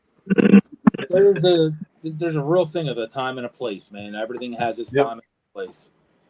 You can do 40 shows in a row and like you can say nothing but bananas selling. And one show you'll be like, oh, here's the albinos. Here's the albino show. We run across that every year. Like I was dragging around like Orange Dream, albino, Candinos, and all that stuff last year. And they were gorgeous. And I had them priced very decently. And we carried them and like 4 or 5 shows went by. And I'm like, man, nobody wants these damn things. Then all of a sudden, so every damn one of them damn snakes sold. There was 10 of them. 10 of them. Awesome. One on the table. One guy bought it. The guy saw the guy buy it. This guy bought it. This guy needed 2 of them. Next thing you know, they're gone. Another person comes up like, oh my God, I've been looking for these. I'm like, looking for these? Like, okay. That's the whole, like, it was like, and then we came home. I'm like, we are done. Do you realize what just happened? It happens all the time, man. We used to call Hamburg the spider show because we couldn't sell spiders at Oaks or Repticon or Gettysburg. I would have these spiders for like great deals, $40, $50, whatever they were. They were usually $150 snakes. We would pull up on Hamburg at the old Hamburg building. I could have 10 of them sons of bitches. I knew I wasn't coming on with any of them because it was the spider show. Yep. It was weird. We started getting a knack for all these shows. Christine does the same thing with her crystals. We saw crystals as well, ball pythons. If anybody doesn't know, she'll have crystals out all these shows, and then she'll sell Severes this show. Then it'll be crystal bags, $20 mystery crystal bags. That'll be that show. Then you have these what's it called? These points and stuff. It'll be that show. We have the Pokemon show, which we call Repticon. She buys these little Pokemon rocks. She comes home with the other shows go sit. Them things aren't cheap. They're like $30, $40 a piece. Some of them, they're going to Repticon now because it's the Pokemon crowd. It's weird. Every show has its people. So, I mean, whatever. Stay the course, Will. Like I said, spread yourself out. Do a couple more things. Like you said, your bananas and stuff. Bananas will sell. It's just what show. Yeah, I mean, I have them. I like those pet grade snakes. I love bells. I love banana combos. I love GHI Mojaves. I don't mind making them and selling them. I just can't make 100 of them a year. Right? That's too much. If you make 100 of anything a year, you're going to think you didn't sell shit. Trust me. You just feel like you got them forever. You know, 4 years ago, that was my plan. I was going to make like 10 clutches of bells a year, and I was going to have a good year. And I look back now, and I just can't help but laugh. Yep. Here's another thing I was thinking about. If your table's covered with 17 bells, right? Just say you come to the show, you got 3 displays, and 10 of them say are bells. What you know somebody's going to do? They're going to look down and be like, I can get these anytime I want from this guy. You got 10 of them. I'll just hit him up later. I don't have the extra dollars right now. I want to go to McDonald's. I need a hide today. But if they see you got 2 bells or 1 bell, guess what? That guy might not be coming back to that show to bell again. I might have to get this snake today, right now. Because if you don't, they call you. Just say a guy called me like, oh, you got any bells left, Will? And you're like, no. They're done. They missed it. It's sense of urgency. When you come loaded with the same thing across tables, I don't care how cool it is, they think you got a ton and they think you can sell it to them whenever. You know, people hit me up and go, when are you going to make this again? They think it's made to order. They think like, oh, when are you going to make that snake again? It could be a paradox snake. I'm like, never. It's again. Or I don't know. Like Pompeii, I had freaking like 5 people reach out, put Pompeii on auction. When are you making another one? Like, when are you making another one? That's all what it went for. I'm like, well, guess what? Probably never. I was gonna say, yeah, who the hell knows what the odds are? It might never happen. I may never put one on auction again. I might have another gene. It might, you know. But people think snakes are made to order, and you got to get that sense of urgency sometimes in people. You got 10 bells, put 9 of them behind your table, put 1 out on the table. And that sells, guess what? Then you can pull the other one out and be like, ha ha ha, sucker, I got 2 of them. 2. And the next person is like, oh my God, I got to buy it. It's the only one. You'd be like, ha ha, but wait, there's more. Now, here's a question for you guys. Well, when you went to more than one table, does that help with sales? Yes. Yeah. I think if you have, my opinion, 2 tables, I think makes you stand out. So then you get into the gray, or sometimes we get into. Sometimes it's too many. Some people, it's overwhelming. If you got to look through a sea of 10 displays, 3 high, 6 bins in each one, and it's babies like this all over the place, and you don't even know what you're even looking at, you kind of go, oh my God, you get overwhelmed. So I have a couple expensive animals over here. Some people will look at the expensive animals and go, oh my God, this shit's all overpriced. Because they don't realize they got $10, $15 snakes over here, but they see the $1,000 snake. People trigger right in their mind right away, I can't afford this guy's stuff, I'm moving along. So you got to be careful where you place that stuff on the table. And this is, like I said, it's all just watching people over the years. I talk to a lot of customer base about it. They're like, what do you look at when you come to our table? And they'll tell you if you like talk to them. Like, well, what is it you like about our stuff? Well, what drew you to come to look at this stuff? That's it. So I started racing like high dollar snakes, like $2,500 and stuff. I would put ask on it. If somebody who's going to be willing to pay for a $2,500 snake knows what a $2,500 snake looks like. Oh yeah. Yes. So they're going to be like, they know what they're already working with. As soon as it says ask, anybody really knows what you're talking about, they're going to go, all right, John, well, what's that one costing me?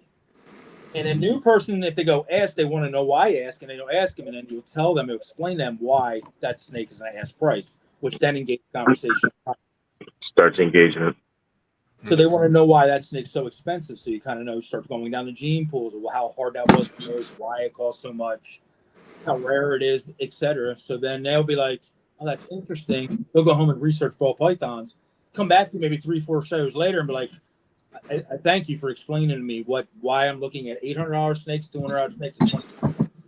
A lot of newer people don't understand why they're so crazy different, because you know as well as I do, half these snakes look the same to somebody who doesn't know what they're doing. Mm-hmm.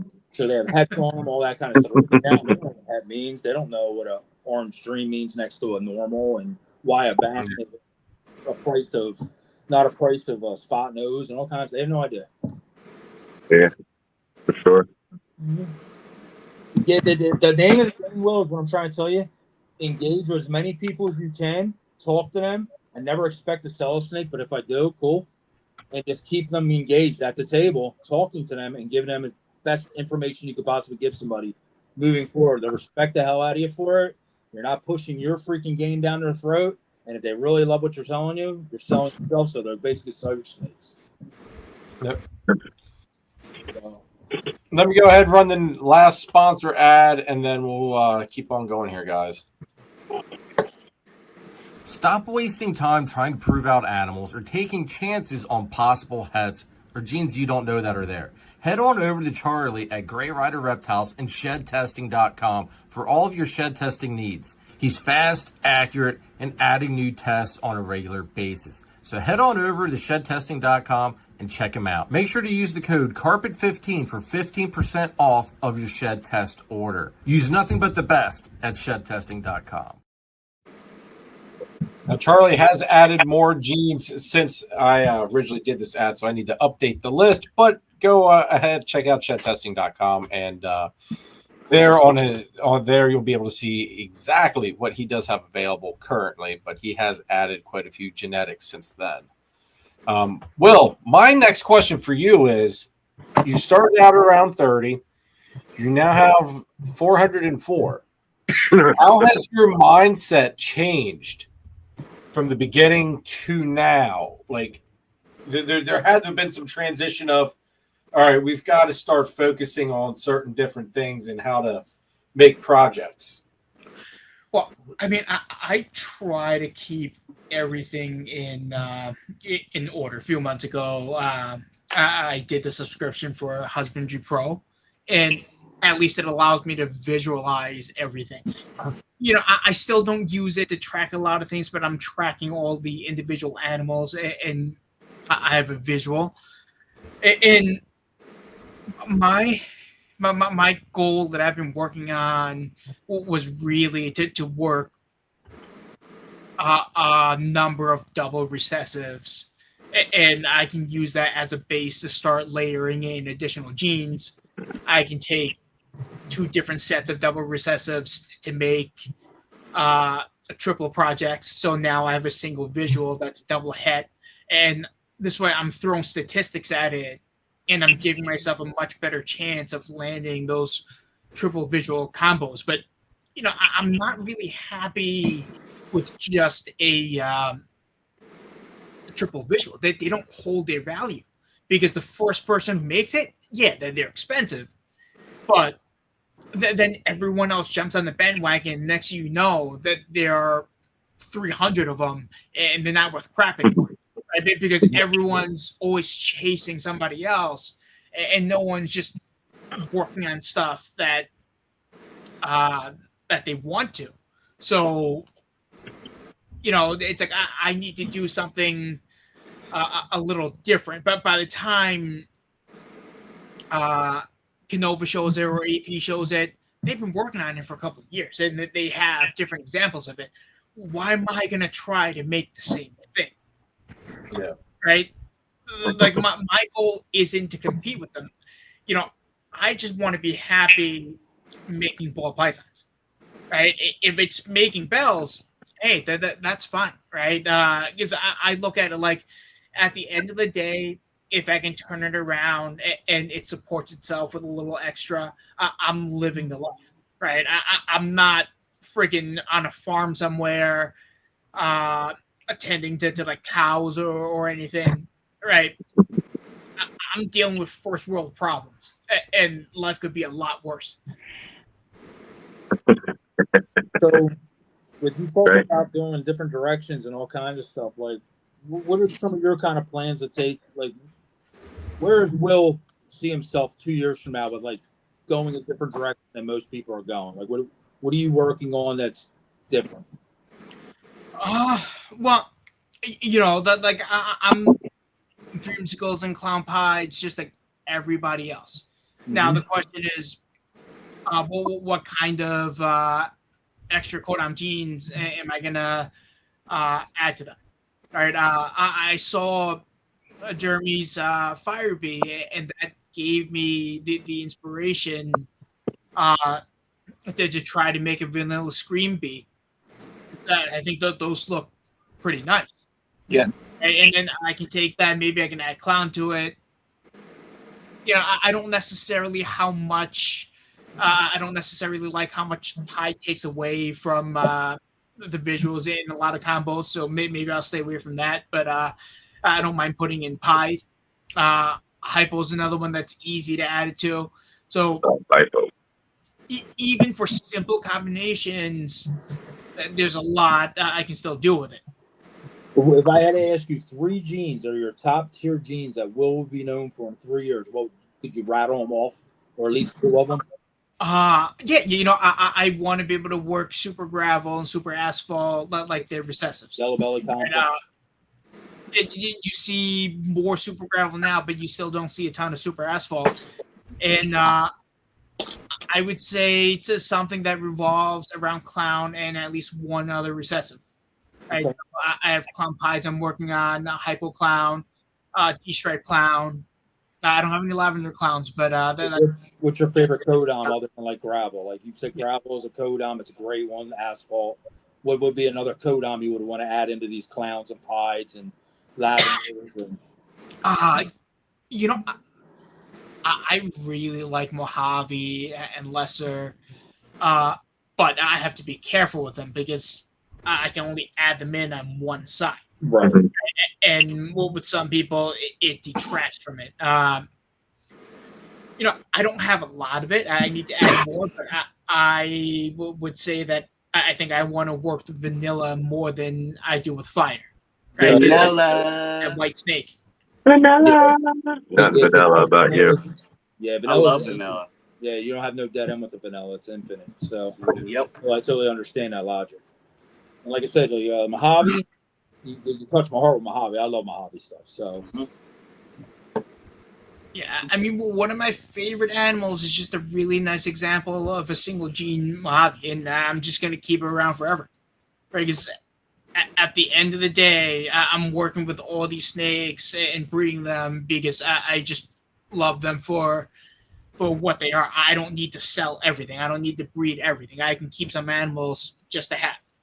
Yep. Yeah, no, man. That's why I ask. Like a lot of people, like you said, you ask that question, they'll pause. They don't really know. So it's kind of like it's good. You kind of got a path. You set a couple genes and got to start settling up and being like, Will. Well, it's like a customer asked me, I'd be like, oh man, you want gravel stuff? Will's my guy. Like, I'll send you over there. That dude's doing the craziest shit with super gravels and freeways. Same thing as my hobby combos with vanilla and stuff like that. If like somebody asks that kind of question, you're the guy.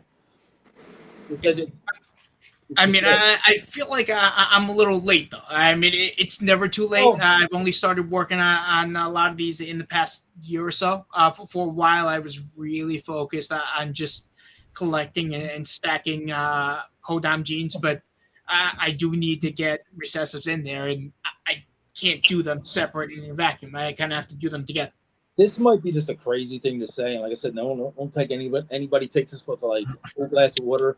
I think we're going to not be as crazy deep in about 4 or 5 years as they are today, because there's a lot of genetics with genes that weren't hit with clowns and pieds that I still think needed to be unlocked and weren't appreciated enough before the clown pied recessive boom. And I'm talking about something like a GHI, blackhead, yellow belly, chocolate. To me, a snake like that without a clown influence or anything is probably going to be way more badass looking than the clown version, and it's going to definitely be way more badass than the pie version. So I think a lot of people are going to start being like, we're getting so deep into this clown shit, we're getting so deep into this pie stuff. I think people are going to start basically re-engineering and working backwards to try to get some of these combos without the clown. Reverse engineering, yep. Yeah, reverse engineering because we missed it. Like, if anybody's ever seen a Pompeii that's not clown, I'm going to tell you right now, it's as arguably cool looking as the damn clown. Oh yeah, it really is. Like Gene always talked about, like a cinnamon GHI red stripe. That snake is sick in just like a hypo form without clown. Now I'm sure clown is cool looking too, but I'm talking about it's like equal, whatever. And I think people are going to start looking like everybody got clown, everybody got DG.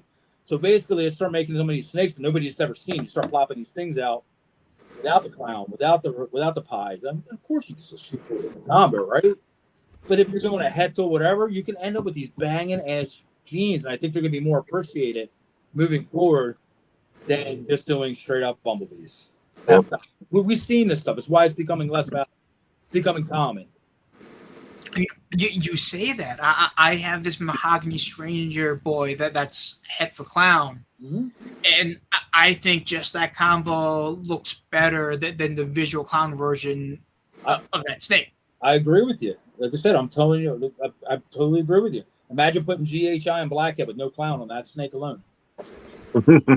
You're talking like the ultimate dark snake with these crazy cool patterns of contrasting. A lot of people got away with that because they're shooting for the clown. Oh, I'm going to put pied in it. Well, guess what? Now you're racing after the pattern. Yeah, you got a dark head. You got a dark tail. You might get a cool saddle. Okay. But what does it look like without it? How about Ghost? I mean, that's a little side project too. Like, when I layer in enough dark genes that I can't tell what's what anymore because it's just black. That's perfect. And, you know, the market for it. Just a cool thing to make. Like, I don't even want to sell it. I just want to make one. Just say that I did it. Well, that's how the name of the game goes. You make your own. You don't sell it because you made it. Then you make more, and then because the people love it, and then that's how you basically sell snakes. That's like the name of the game, I guess. Basically, how people sell snakes, right? I only sell to keep this stuff going because my addiction's ridiculous. I love making crazy stuff. How do I keep crazy stuff going? I got to sell the byproduct, or snakes equally as cool as what I want to keep. Sometimes then I'm rid of the snakes I don't even want to get rid of because you got to keep the rest of the collection going. Okay, I know. Every time I walk by your table, I'm happy, but I regret it right after. I appreciate that, but like I said, I'm going to talk to anybody. Like, to keep stuff going is keep it moving forward. As long as you move forward from this year to next year, say your goal is get 100 snakes going this year. Get them 100 snakes going. Start project building. Maybe you want 200 snakes. You might sell them 100, but like, man, I need another 100 spots. Then you start adding your pieces and your dimensions of where you're going in your projects. As soon as you put together, like, you got 400 snakes, man. That's at least, 30 projects? right? Maybe 100. Maybe Rob. be like, freaking, I even do 30 projects. Maybe I want to do 20. Yo, Rob. Back in here, and then you start branching on projects. No, I see the question. That's why I was laughing. It's my the mortgage payment. monthly feeding bill. Wait, can we guess? Go ahead. Can we all guess? All right, go ahead, Jeremy. Monthly feeding bill for 400 snakes. I'm going to say. Wait, do you feed weekly or bi-weekly? Yeah, just do that first. Do you feed weekly, bi-weekly, or monthly, whatever? Like everything under 500 grams is weekly. So everything under 500. So you, on average, you do 2 weeks, right? For the adults, yeah. I guess we're gonna do monthly because he's a wild man. So all right, I'll say 1,500 per month. Chris? Oh. I'm gonna say 18. Man, I was thinking lower. Well, say it then. I was thinking around 1,200. Y'all guys are all cracked out. So, he just told you he feeds 400. Oh, shit. He just said he feeds everything under 500 grams weekly. 2,100. Okay. I'm gonna tell you. I'm gonna say probably 31. So my feeding bill for the entire calendar year of 2024 was $12,268.35. But I didn't start the year with 400 snakes. Right. So I'm guessing I'm going to be in the neighborhood of 1,200 to 1,500 on average per month. That's right. But make it fluctuate. When I pick up frozen feeders from Rick, but when I go to Oaks, I'm spending $600 to $1,500 at a crack, right? And that's like every show, right? And that'll last me the 2 months, and then I have my my rat breeder, who I affectionately call my rat lady. She brings the rats to me every week, right? I spend enough money buying live rats every week, but where she drives the hour and a half and braves the toll to come to me. He does an hour and a half to deliver? And we got to talk to Rick. Ooh, you got that shit sweet. Which she's making other deliveries, but like in a down week, it'll be like $100, right? If I've had to skip a week because of work, because of whatever, that rodent bill might be closer to like 300 for life. So it varies, but I mean, she had a $50 minimum. I would meet her like at a Wendy's parking lot in the middle of the hood, right? Back in the day, and I was worried I wouldn't hit the $50. and like, shit, please let it be on the 200. Please let it be on the 200. How times have changed. I want to use what Troy's saying here once. He says, recessives are king. I don't see a future where incomplete dominant pack snakes will outsell a gene-packed puzzle, sunset, or hypo clown or ultramel sunset. Here's where I think my view on this is, and you guys, yay, nay with me on this one. Yeah, those animals can drop jaws, but if you're looking at not everybody's going to see the dollar value in an ultramel sunset or a gene-packed puzzle. Right. You're looking at that breeder market, Troy, and definitely that's where only those animals are going to flourish at is the breeder aspect. He's definitely right on the breeder market kind of side. We're basically talking shows here right now, and I guess maybe I should have been more clear about that. Right. Of course, like I'm doing Super Orange Dream, Cryptic, Ultramel, adding in Ghost, and that is never going to stop. I'm going to keep building upon them because I'm a breeder for a breeder market and stuff I personally like. But what I'm saying about what shows, what I meant by like the reverse engineer that, a lot of these snakes are going to drop, right? Ghost Clown has already dropped. Desert Ghost Clown. So that's going to be the normal forward. But there's a lot of people that don't like Desert Ghost combos because of whatever. They all turn creamy. They do. People that are newer have a different mindset than we do as breeders. If a new person walks up to my table, I will have a better chance telling you a black pastel GHI than a black pastel GHI Desert Ghost. What I mean by that is that the black pastel GHI is a visually prettier snake than the one with Desert Ghost. Another person, the dark snake exists. It's not cream. It's a pet market versus a breeder market. As a breeder market, yes, we're chasing triples and doubles and all this crazy stuff, and I'm right there with you. I'm doing all that stuff, and I'm going to keep doing that stuff. But I do separate because the byproduct of that stuff is going to be the stuff that sells at shows, right? So instead, I might explain it right, but I'm not saying people strive for that. Just saying that's what's going to sell for that mid-tier show pricing. $2,500 snake to sell at the show is a very, very hard get. Oh yeah. Anything over 500, and honest to God, as many shows as we do, it's a very hard get. We get them, but they are trickling in a couple times a year. 300 and under. Sometimes I'm selling 30 to 50 snakes a show.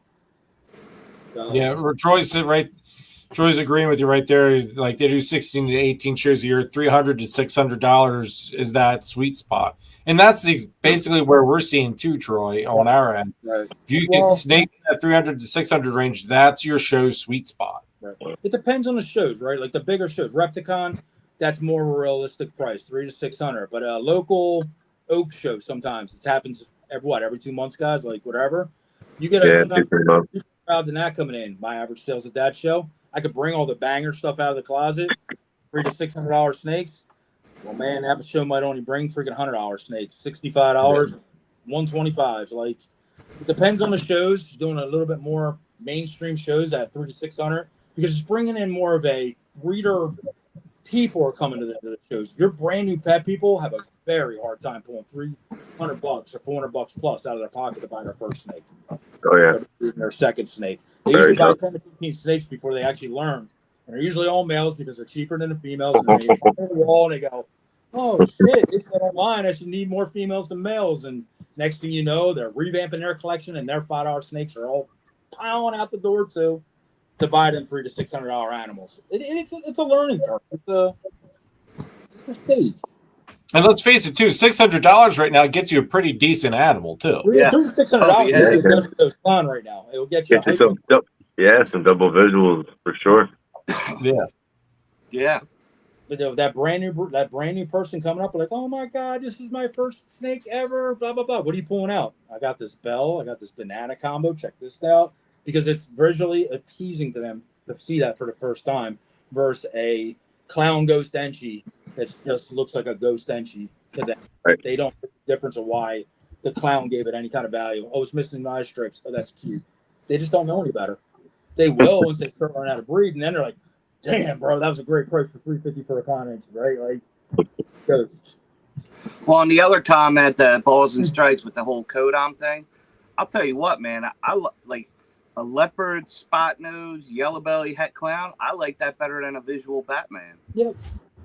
You know, and somebody will tell you you're crazy. Somebody else. Yeah, I know. Stop, Tommy. We all love what we love. Like somebody else said, we love that one that Joe got from me, man. That thing is badass. I want her back. Yeah. I will take this over any Batman any day. Exactly. They're badass. Some of them look better than the recessive visual. And as a breeder would tell you, that's pastel in it. Oh, it kills the value. A certain breeder would say that. Yeah. So it's like, it depends. I mean, the pastel is overbred, though. It's in everything, and so many people don't give a shit. And they use the shittiest looking pastel that they can find because they just don't care.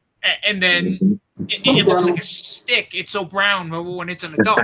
And meanwhile, you have those nice lines that stay nice and bright. That would make a difference. Some people, that's what they can afford, though. If they have this one snake and somebody tells them all the genes and it's hat clown hat puzzle, they'll buy that because it has the hat puzzle on it because that's what a breeder told them to use to make puzzles.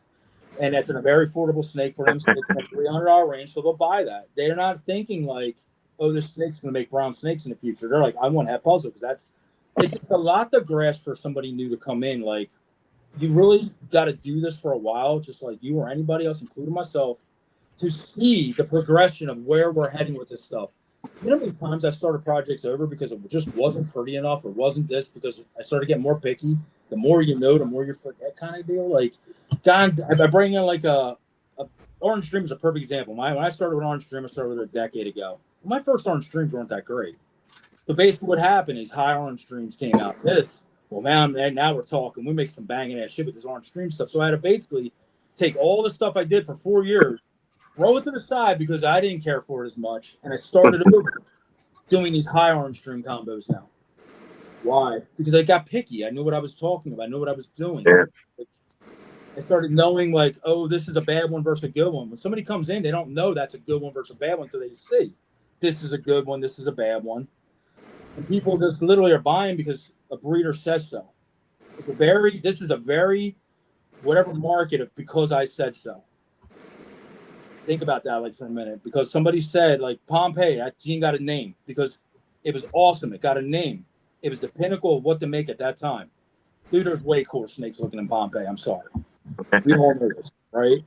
But it was to follow the leader into the Pompeii to the point, I guarantee 9 out of 10 breeders have been doing this at any point in time. You have a spot nose in your collection. You probably got black pastel, red stripe, got some yellow belly, and you're going to rock this shit. I'm included. I do this shit, right? Do this shit for a living. Boom, march on. Don't get me wrong, they're freaking awesome, but it ain't the pinnacle. Something else might be. Put your spin on it. Put your faces in there. Put your other jeans, your Mojaves. Make it cool or make something cool, different.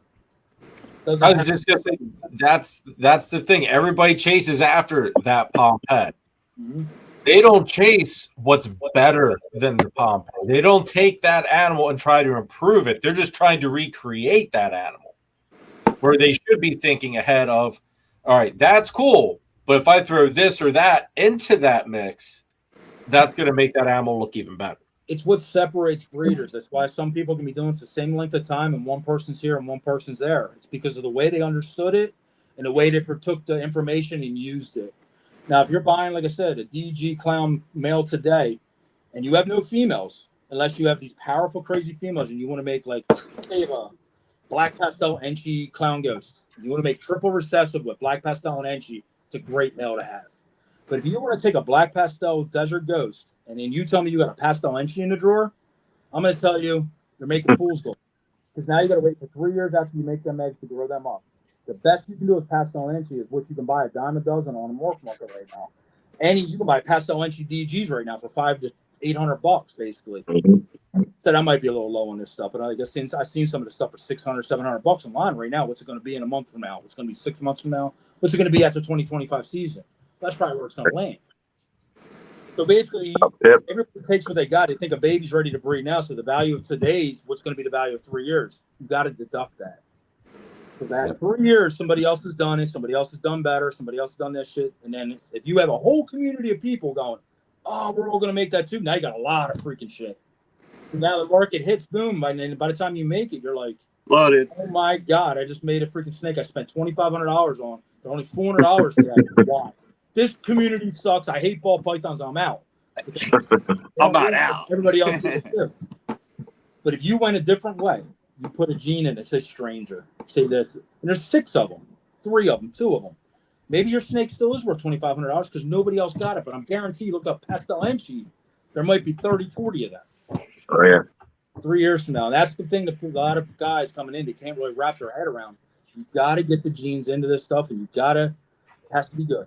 It has to be something in the future that's still good. It's not flooded. You see everybody running towards the fire. Don't run towards the fire, dude. Run the other way. Unless you got marshmallows. Yep, but if you have a Pompeii project and you're like, aha, man, I got the bang gene. I got Marvel, or I got all these Malice, or all these cool new genes, and you're going to jam that into that Pompeii, you're doing something because not many people can do that. Troy, I totally agree with you, Troy. That's what you got to understand the level of show and investment snakes. That is 100% This true. is my speech I say to everybody. The ball python community forgot the difference between pet quality snakes, cool snakes, and investment snakes. You've got these guys throwing these investment snakes out on morph market auctions all the time because they don't realize they're investment snakes. Cool snakes, we all love them. Buy them or not. Pet quality snakes is probably snakes you stay away from as a breeder, right? Yeah. Yep. You know, I think something that needs to be mentioned too is you have to look at who you surround yourself with. Right? Yes. If you're going to hang out around Mutation Creation, and you know, I love the guy because he speaks his mind. Is he always right? No. But, you know, he speaks what he's feeling at the time, right? It's a take no prisoners attitude. But if you hang around with him, you need to throw $100,000 into this to be able to do anything, right? If that's not what you can do, then he doesn't help you very much, right?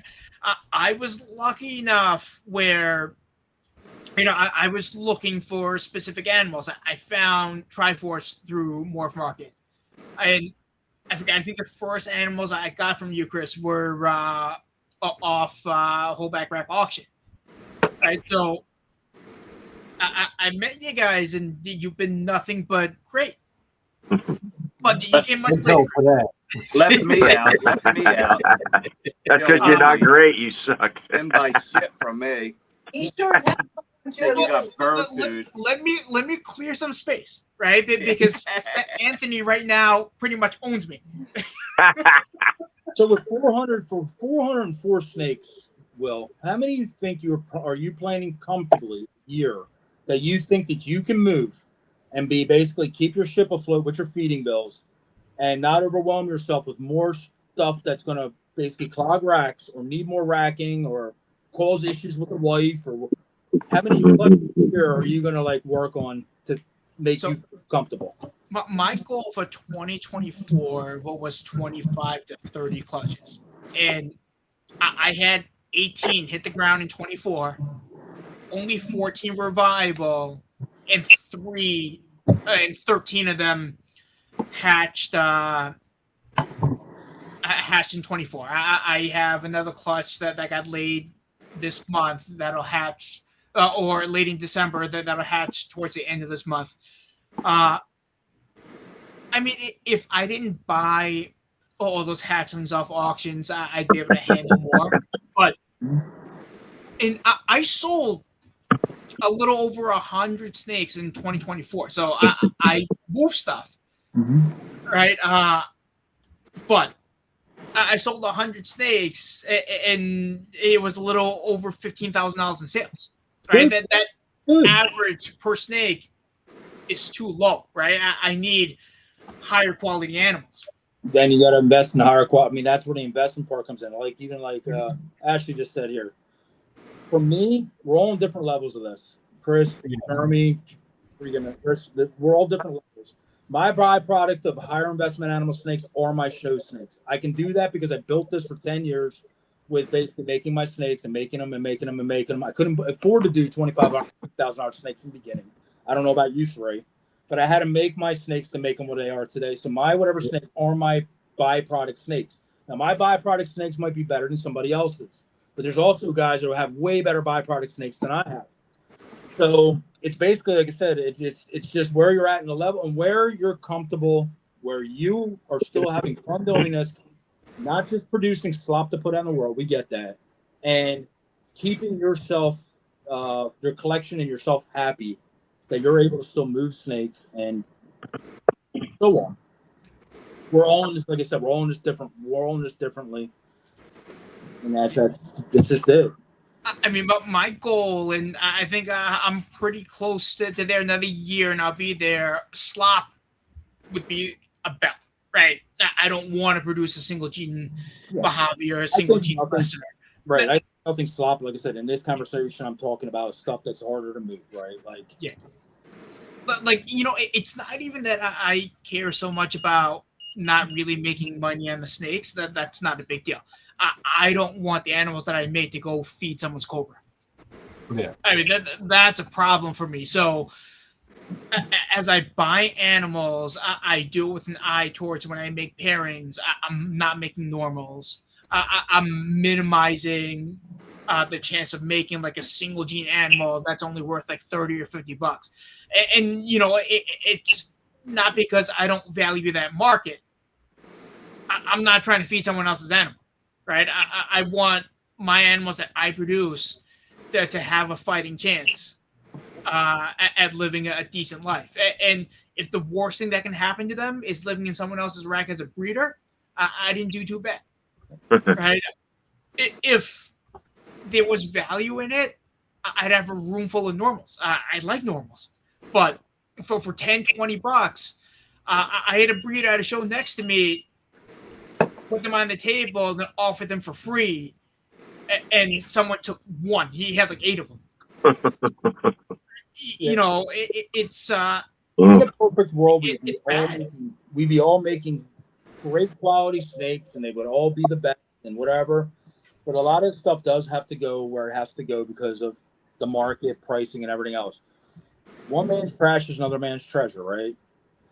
Somebody has to start somewhere. Somebody has to do something. It's basically where you want to come in. Like I said, I hear a lot of breeders talking shit like, oh, if they didn't make this stuff. The thing is, we'd be the same boat. If we didn't make some of the stuff we made back in the day with some of the byproduct, we wouldn't be who we are today either. You got to come up through it if you don't have the money to just drop on crazy expensive snakes.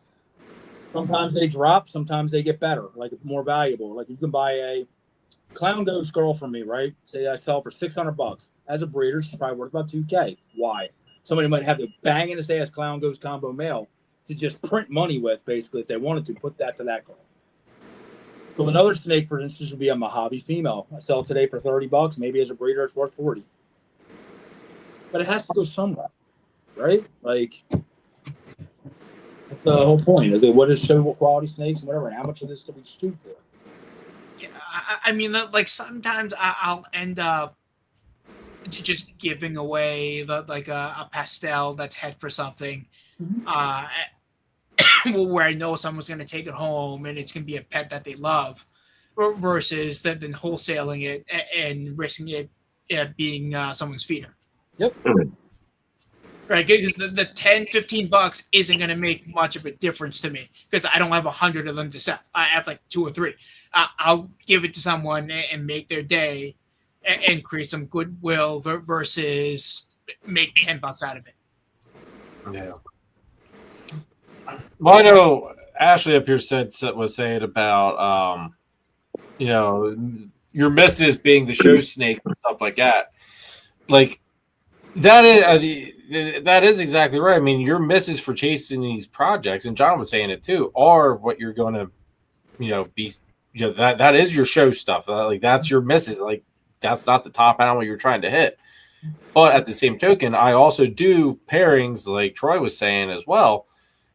To focus on that pet market, that getting that for that person their first snake, because once you get that person hooked, they're going to come back, or maybe not to you, but to one of your buddies or whatever. And it starts them on that journey, kind of starts that fire. And, like the banana stuff, I don't do a whole lot of, like, I have 2 bananas that I have here. And other than that, I mean, like, banana's cool. I like it. I love my GHI Mojave banana that I've got. But that being said, I do the bananas primarily just because they're a great show snake. It's one animal that drops people's jaws. It starts that fire. I literally done testing at shows with this kind of stuff with like people just walking around. I'll literally put 2 snakes next to each other. One's basically worth a lot more than the other, and maybe I want to put a price on it, but no. And they come over and they're looking. 9 times out of 10, I put a Suma next to something, the Suma's going to outsell it. Why? It's different. Black. This. It's that old pet person. They don't even notice the clown ghost sitting next to it with a couple jeans in it. Or they'll be like, oh, that's cool, but I want that one. Another one is a very one that we do a lot of is our 8-ball stuff with the ringers. I put that snake out for a new pet person next to anything. They're losing their minds. We get people that are experienced breeders coming up and like, dude, I need that snake. It's the most simplistic snake next to a 3-gene clown, double recessive. But that snake is the one that pops off the table because it's so badass looking. And that's what I mean by just making badass shit. That one guy said he's making bonfires and all that stuff. Why? Because they're freaking cool. Yep. And if snake, that's what you need to get these new people in. We need people into the market to keep buying these snakes up, so we have a base to sell to. What has happened is Yeah, well, us as breeders, we know this shit. An ultramel sunset's worth 10 grand or whatever it might be. But we're taught that. We only know it's 10 grand because somebody told us. It's on a market page. We're looking at it like, God damn, that's 10 grand. The person at the show has no idea why that snake's worth 10 grand. They look at the ultramel orange dream next to them and be like, dude, that snake blows that snake away. That's my opinion. Orange dream ultramel blow a sunset ultramel out of the water. And it's like I said, it's an opinion, but it's also, like I said, show a normal person, 9 out of 10 people are going to pick an orange dream ultramel over a sunset ultramel. Dude, that's freaking literally $10,000 difference almost. Like I said, you can get that thing for $300. You know what I mean? Or $9,500 difference. Yeah. So it's like it comes down to being a breeder. Yeah, you're going to pay for that because that's what, just like any other hobby somebody geeks out in. Like if I'm going to go golfing for the first time, I'm not buying $25,000 worth of clubs. I'm buying freaking little putt cutters that are done at the 4 minutes of golf, right? I'm going to hit the ball as hard as I can, and it's going to go freaking that way. So, guys, like I said, it's a perfect example. Somebody's not going to come right into the snake hobby and be like, bro, I need that $2,500 snake. They're going to start off with the one that looks crazier core for $500 compared to one that's not that great looking to them for $2,500. $25 snake can make the world for them, but they just don't know what to even use it on yet to even bother with it. Yep. Will's typing. So we can everybody in the chat here is going on about the feeder thing, which I guess it's Christine probably in the chat there because I know John can't type that freaking fast without a typo. Typing. What did I do? Nothing. You didn't do anything, John. That's what I'm saying. It's Christine type it in the chat there. I'm the one who runs my mouth. She's the brains behind the operation. There's no typos. There's no typos. The conversation in the chat is that some of this byproduct and or normals or everything else actually feeder snakes. And if you breed a snake as a feeder, it's not a problem as long as it is feeding another live animal. No different than the way that we breed rats to feed the snakes. I mean, I don't like it. Nobody likes that. Nobody wants to talk about that kind of thing, right? It is considered taboo. But there is that option. Right. Like Not in this household. To have to get rid of everything before we had to do something like that, a wholesale. What they do with the snake is whatever. But I wholesale to somebody. I don't know what's going to happen. Like that's me personally. But the option's there. I love every one of these damn things. It hurts my heart to be like, it's going to get. And here's the thing on that though too, like. There's always that one person at the show going around, hey, do you have any snakes, any cheap snakes for, Cobra food or, Kings, whatever. I tell them guys. To that breeder, it's like, do you want to do, it's like everybody's saying, it's technically no different than the rats. It's no different than the rats. That needs to be openly talked about and not made a taboo conversation. Anybody in the conversation, would I love for them to be a feeder snake? Yes, I would, man. I'd love it that they were treated like rats at that point. Fine. But it's just taboo right now, and it's an untouched subject. Hopefully within another 5-6 years it is. We're making king snake food, king cobra, all these snakes that eat snakes. Do we breed for that sole intention? No. Has it happened? Yes, we know it's happened. We know guys have come to the show and have bought quite a few low ends for that purpose. I'm selling off normals when somebody's coming to the table and taking my normals for $10 a piece. I know they're probably not going to into the world into like a nice, beautiful, shiny cage with plants and a hide. Like I'm no dummy. But Susie, with her 3 kids that are there buying their first snake, would never understand that, and it wouldn't be okay in their eyes. So it's just not openly talked about that it happens. And those are used for feeding, snakes that don't. Huge for feeding. I mean, life is a life, right? I mean, at the end of the day, feeding these animals is my least favorite. I really need a new camera. Sorry, people, but focus. feeding the snakes is the least favorite part of what I do. I'd rather clean poop all day than feed them, right? Because and I don't like rodents at all. I'm not a fan of rodents, but I hate rodents. But it's still a life, right? It's not more or less valuable than a snake.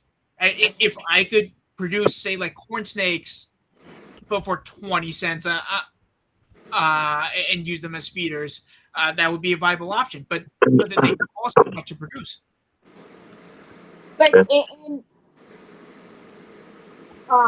Baldwin, like he says, he doesn't understand why it would be taboo. It's just nature. Yes, we understand. We that. as breeders understand that. It's the people coming in that are PETA crazy. And I'm not trying to offend anybody, but like, you know, years ago they were considered noobs, or like that was the word that went around, or the snooters or whatever. Like that's what they were called.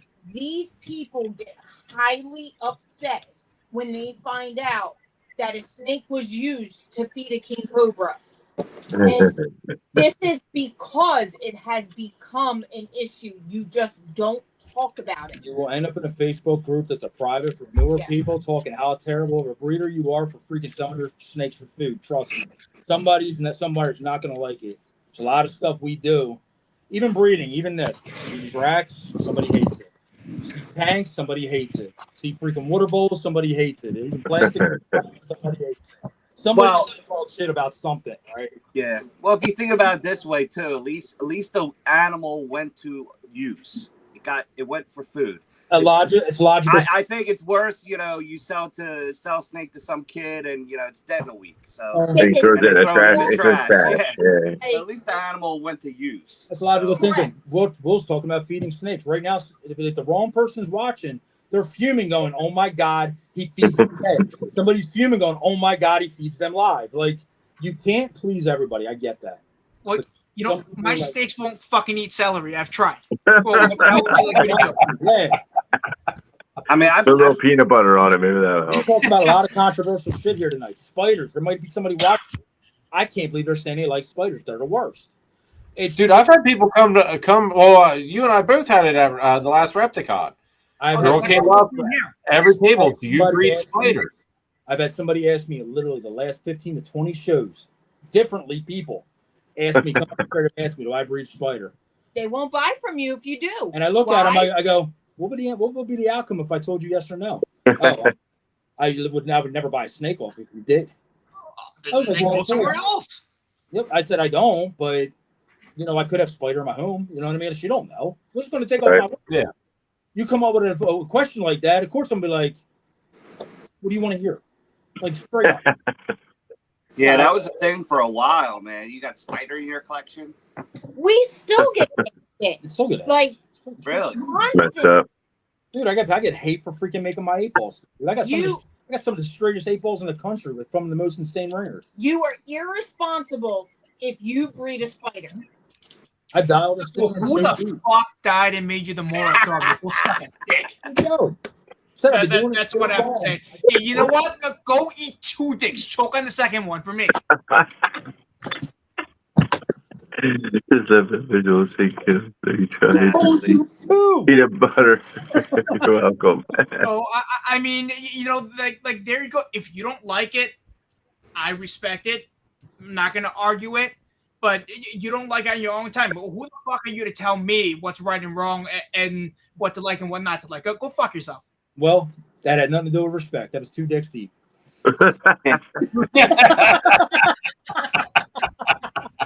Just saying. You know, like I would never keep a pet in one of these, right? I want to be able to see a pet. I want to be able to interact with the pet. How dare you say that? I had to make that separation. How dare you say that? All my pets are in those.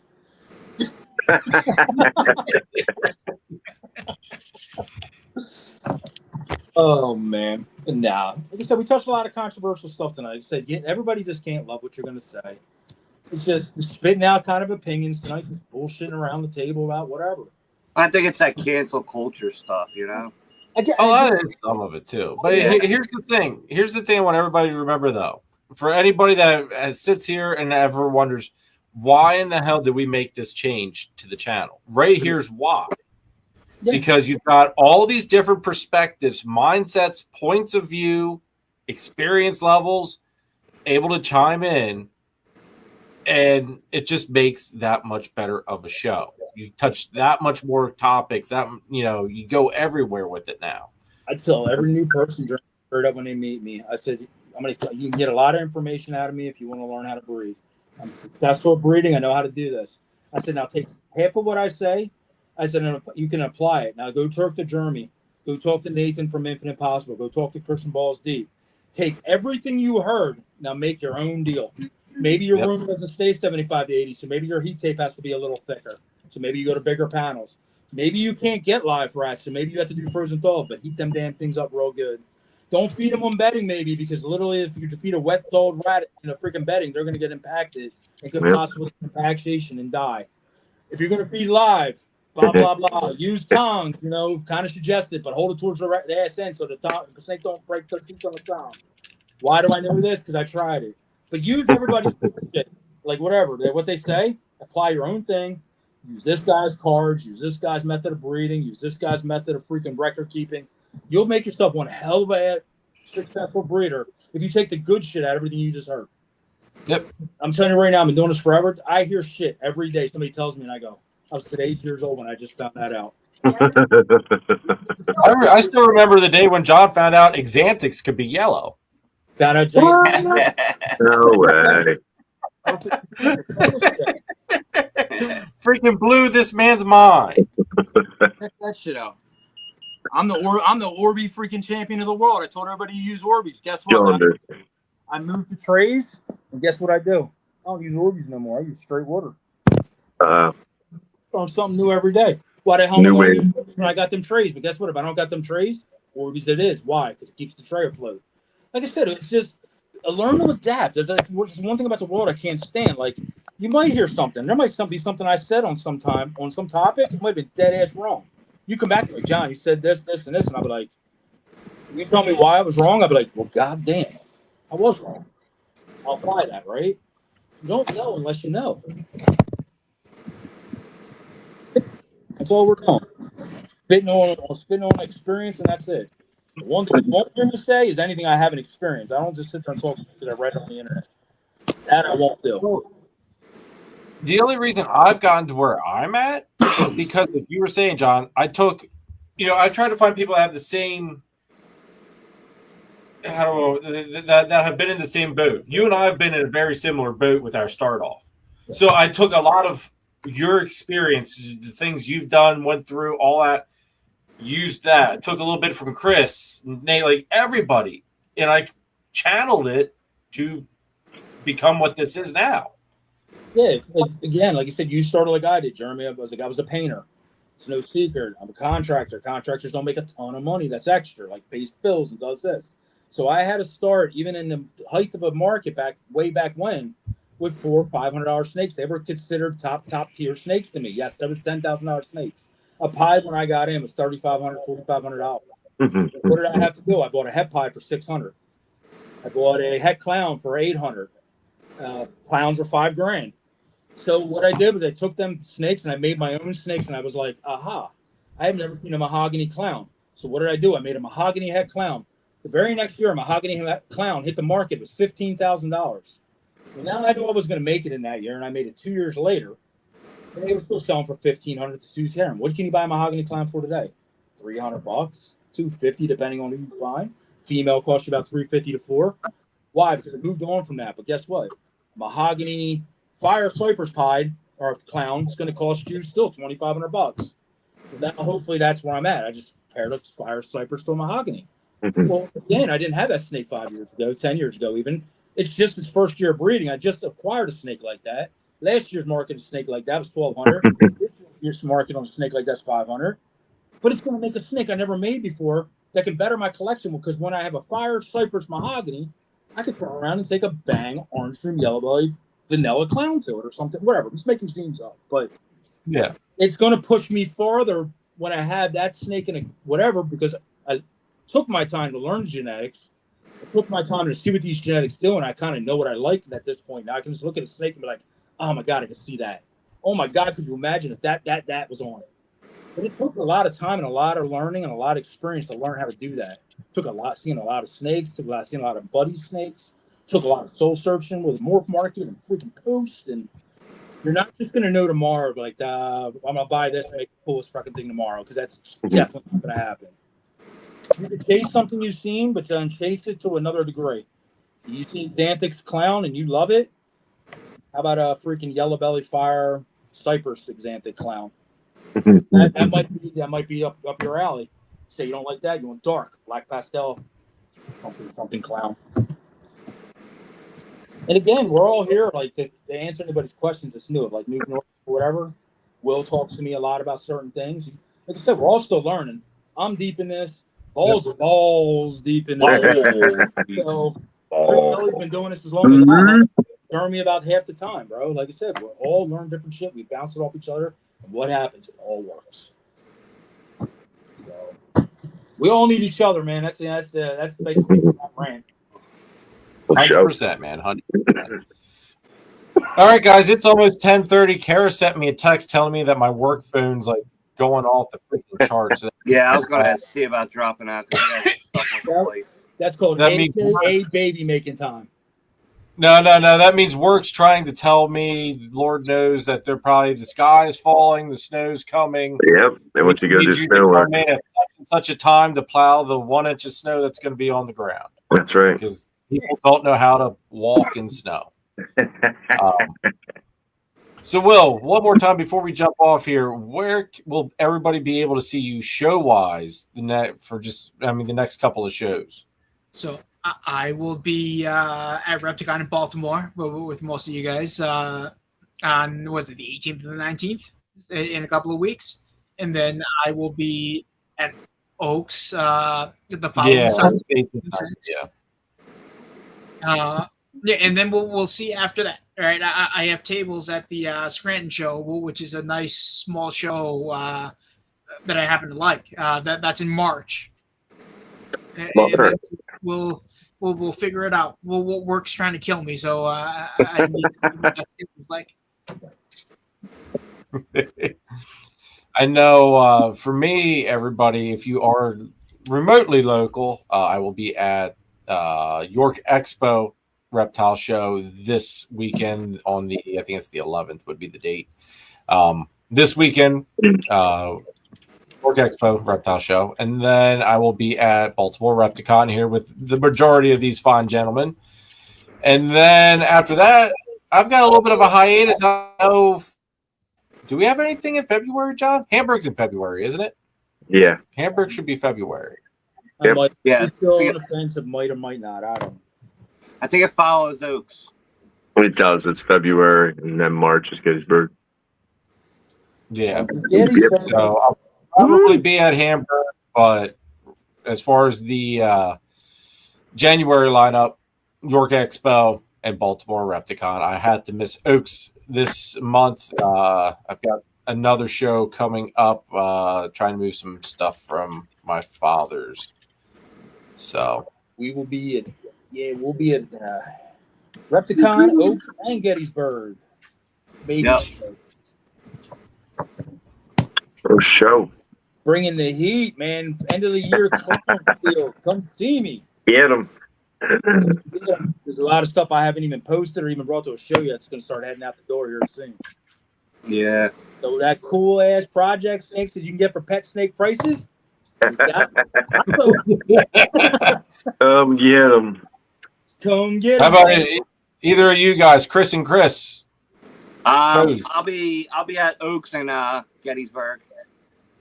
Yep, we got Oaks January, and then we got January, February is Hamburg, and then March Gettysburg and Lehigh. You're not doing Repticon? Nah, no. Oh, shit. In case anybody was listening, the whole thing of this thing, Will got 100 snakes going out. They are literally going to buy one and get 10 free. Go see Ready Will. to go. All these shows. He's going to, he's got deals upon deals. You need one snake, you need two snakes, you got 5 snakes.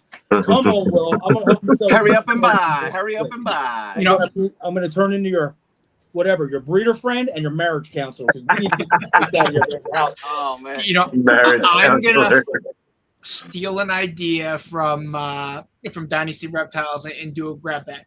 So I'll have animals in bags, and you just pick one. Let me figure out what price ranges I'm going to throw in there, and then set a price. They'll be like $75, $100, whatever it is, and we'll have fun with it. Don't listen to those guys. They're all going to be lower. Low. Freaking mystery boxes. Yeah, no normals in there. Don't worry. I'm trying to keep this man from being divorced by the end of 2025. He started this show off, guys, saying he literally had 30. His wife was pissed, and then he ended up with 4-4. We got to help this man out. I don't think you got on that Endless. I will not be at, I guess it would be the spring Pittsburgh, because I think Pittsburgh has 2 shows, spring and fall. Spring, I do not have remotely the inventory to justify that show. Fall, we'll have to see what inventory is looking like. They normally message me every show trying to get me to come out and set up. So one of these days I'm going to do it. I've just got to have the inventory to justify the 3-hour drive, hotel fee, all that stuff. I would love to do it. It just, again, same as you, Jeremy. It's a hike. Getting everything. Yeah, I mean, it's closer for him. Yeah. Yeah, I mean, you figure it's an hour closer for me, but still, I mean, Monroe, I mean, you just hop on the turnpike and go, but Monroeville is a hike. I mean, that's where I go to my Comic-Cons. It's City Comic-Cons. It's the same complex. So, I mean, it's a great location. But it's just one of those things I need to have the animals to justify going out. And the way things have been going, things have gone quick. Maybe we'll complain. We'll do a double collab. We'll do a 4-table thing and just do a double collab out there. Go out there and check it out. We could do that too. Do that and get a big room. I'll just like hide in the corner and watch. Well, I wouldn't go that far. I was gonna say at least I'll just turn the camera on and I'll curl up into a ball. I'm not in a room with you. Oh no. What the hell, Christine? I would be. I don't think you realize how much of the perfect roommate I would be for a weekend. Yeah, stay behind the scenes, woman. Yo, what she just said? She went to sleep. She just said without even moving her mouth. She said, "Do ticks for you too, buddy." How many inches? 4. All 4. She's gonna trip me. I'm gonna walk by the table and fall. Oh God! Chris gonna wear that damn lace outfit to a show and show how not to sell a snake. Oh yeah, that might be what he needs to do, though. You think it'll sell snakes? And Repticon, it will.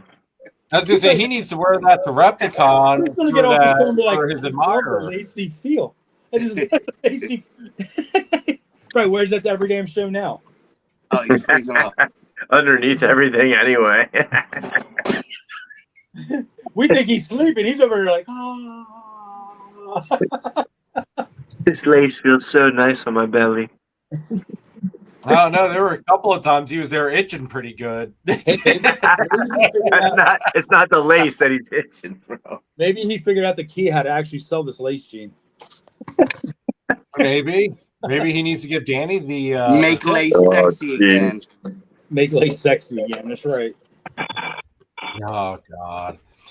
All right, everybody. That's going to be it for tonight, guys. Will, thank you very much for joining me tonight. Will, just so you know, and for everybody, I should say, Will's information is in the description down below. So go and buy some snakes from this man, so that way when these auctions come around, he's got some space. He was saving his man's marriage. Just remember this, folks. Just remember this photo right here. Right. You see that guy creeping around your table. I don't know when I got an auction coming back up, but he needs to sell a lot of snakes because John can't have an auction until Will's got room. That's right. You guys need to send me that because I love that. We'll do an auction. Hey, Will, just send me over your list too, man. Maybe there might be a little something on there. I'll trade you. You got some meat on that list. You have to post everything. I'm so lazy. I don't feel like going to Morph Market and taking pictures. I have to type this all up. Wish me luck. That does not sound like a successful breeder plan. You know, Will, do it, but they're lazier than I am. Will, do you have everything in Husbandry Pro though? I do. Talk to her. Well, dude, right there you go. Jesus Christ. You just print a list off of I don't know how to Husbandry use this Pro. shit. Jimmy, oh my goodness gracious, Will. Goodness gracious. Lesson I don't 2. have all the pictures there. So one of the things I do on Morph Market is I update the weight and then I take the picture on the spot so I have the most current picture. So it's labor intensive. Tomorrow I'll get a hold of you. If I don't get called out to plow snow, tomorrow or maybe even Wednesday, I'll get a hold of you and I'll walk you through how to print off that list. Okay. There's an option you can print off all your for sale animals. Oh, that'd be perfect. So I'll walk you through it then. So, sounds like all right, everybody. Thank you very much, everybody. Everybody in the chat, greatly appreciate all the love and support. Hopefully, you guys granted, this was the first rendition of it, of you guys not really knowing who the hell was going to be on for the live. Unless you did read the description. I think I did put it in the description, but that requires people to read, and people don't really read all the time. So I read it because I came prepared. Yeah. Yeah, well, Will didn't give me a shirt. And if anybody, what you should take from this show is, do not have to ask wife's permission for freaking buying snakes. Will got away with buying 400 snakes extra than he had, and his wife, and he's still married. So, so when you hit me up, and love is strong. And you say you have to ask your wife, ask her before you talk to me. Or just apologize later. Tell her to hit up. I'll have them hit. You can hit up Will and ask him how he survived all this time keeping the wife. Just keep buying snakes. That's what I took from this show. I don't know what the rest of you took, but it's easier to ask for forgiveness than it is for permission. Damn right. I buy first and then I tell later. Or you're a smart guy like me and you get yourself one of those. We listen and we don't judge. It's alternate for me. I kind of like mine. Not trading her in. Yep. Well, like I said, you will. You're a different entity. You will. You're playing some crazy shit over there. You're playing games I would never even think about playing. And Chris is sitting here saying, "Oh, I just gave you the pass." I guess Sorrentino is forgetting that I'm the one who got you into snakes. This is true. Yes. This was a very good insurance plan. You got John in there. It cost me a little bit more than I need to freaking cost me because this girl goes, I like that one. And I go, oh, shit. But I'd rather have that problem than poor Will. But not, yeah, absolutely. All right, everybody. Let's call it a night. Because I got to go up here and see what the what work's has in store to make me shake my head. Go to work. To see what the hell I got to wake up early. See, hopefully I don't have to wake up early. Like sometimes my job jumps the gun. They're like, oh, well, we got to be in by such and such a time to plow snow. It's like, it's not even snowing yet. And there's been times I wake up and it's like, are we to show up because at my house there's nothing on the road? I've never seen somebody in such a hurry to go get bad news. Yeah, I'm one of those people, I'd rather just rip the Band-Aid off. Because if I have to go in at some stupid time, that means I got to get to bed at a decent time tonight. Yep. Or you got to leave now. or I got to leave now and sit and watch a parking lot fill up with snow. Who knows? But everybody, please, if you are new to the channel, hit that subscribe button, hit the notification bell, drop a comment down below at the end of this. Did you enjoy the live? Are you enjoying the new feel of it, the new flow? I know. I have to say, after this being the actual, I guess, first actual true episode of how this is all going to flow, I think we knocked it out of the park. I'm super pleased with how this is going to go. So I'm looking forward to the rest of the year, guys. So have an awesome rest of the week. Stay warm. We'll try to make sure Sorrentino keeps clothes on for the foreseeable future. Yeah, next time. I'm sorry. No way. No I thought we were going to talk about Lee, so I had to be ready. Take it off. Take it off. As hell. That was great. You got to tease it. Have like 4 layers on. That was hilarious, man. At least I didn't come straight out the boat like the last time. You know, at least worked up to it. And then waiting for enough people to get in the room. He told us last week he said he bought outfits. We should have known better. After the last show, I wanted to go back and watch Waterboy. Yeah. I gotta get this thing off. I can barely breathe. This thing's squeezing, bro. This thing is squeezing. Yo, rip it off like Charlie did. Take your shirt off, rip it off on the exiting. Dude, it's like a fucking seal trying to fit in a sandwich bag. You keep wearing that, man. You might bring sexy back for 2025, man. Ooh, that's like a girl. Hey, if I can sell my pastels, you know, I'll do whatever. Is that yours or is it your wife's? No, it's mine. Amazon. It's a men's. Your wife. You went on a shopping spree. He said the same thing. It's a men's. It's like it's a men's tank. You know, he put that shit on in the mirror, and he's like, "Oh shit, these motherfuckers gonna eat this up." Well, now you know how uncomfortable your wife is. But it's an extra large. I should have got a like 2X. Squeezing in this fucking. That's all they had. That's all they had available. Oh. I don't know if I can take this for another fucking. Should I rip it off like the Hulk? Yes, do it.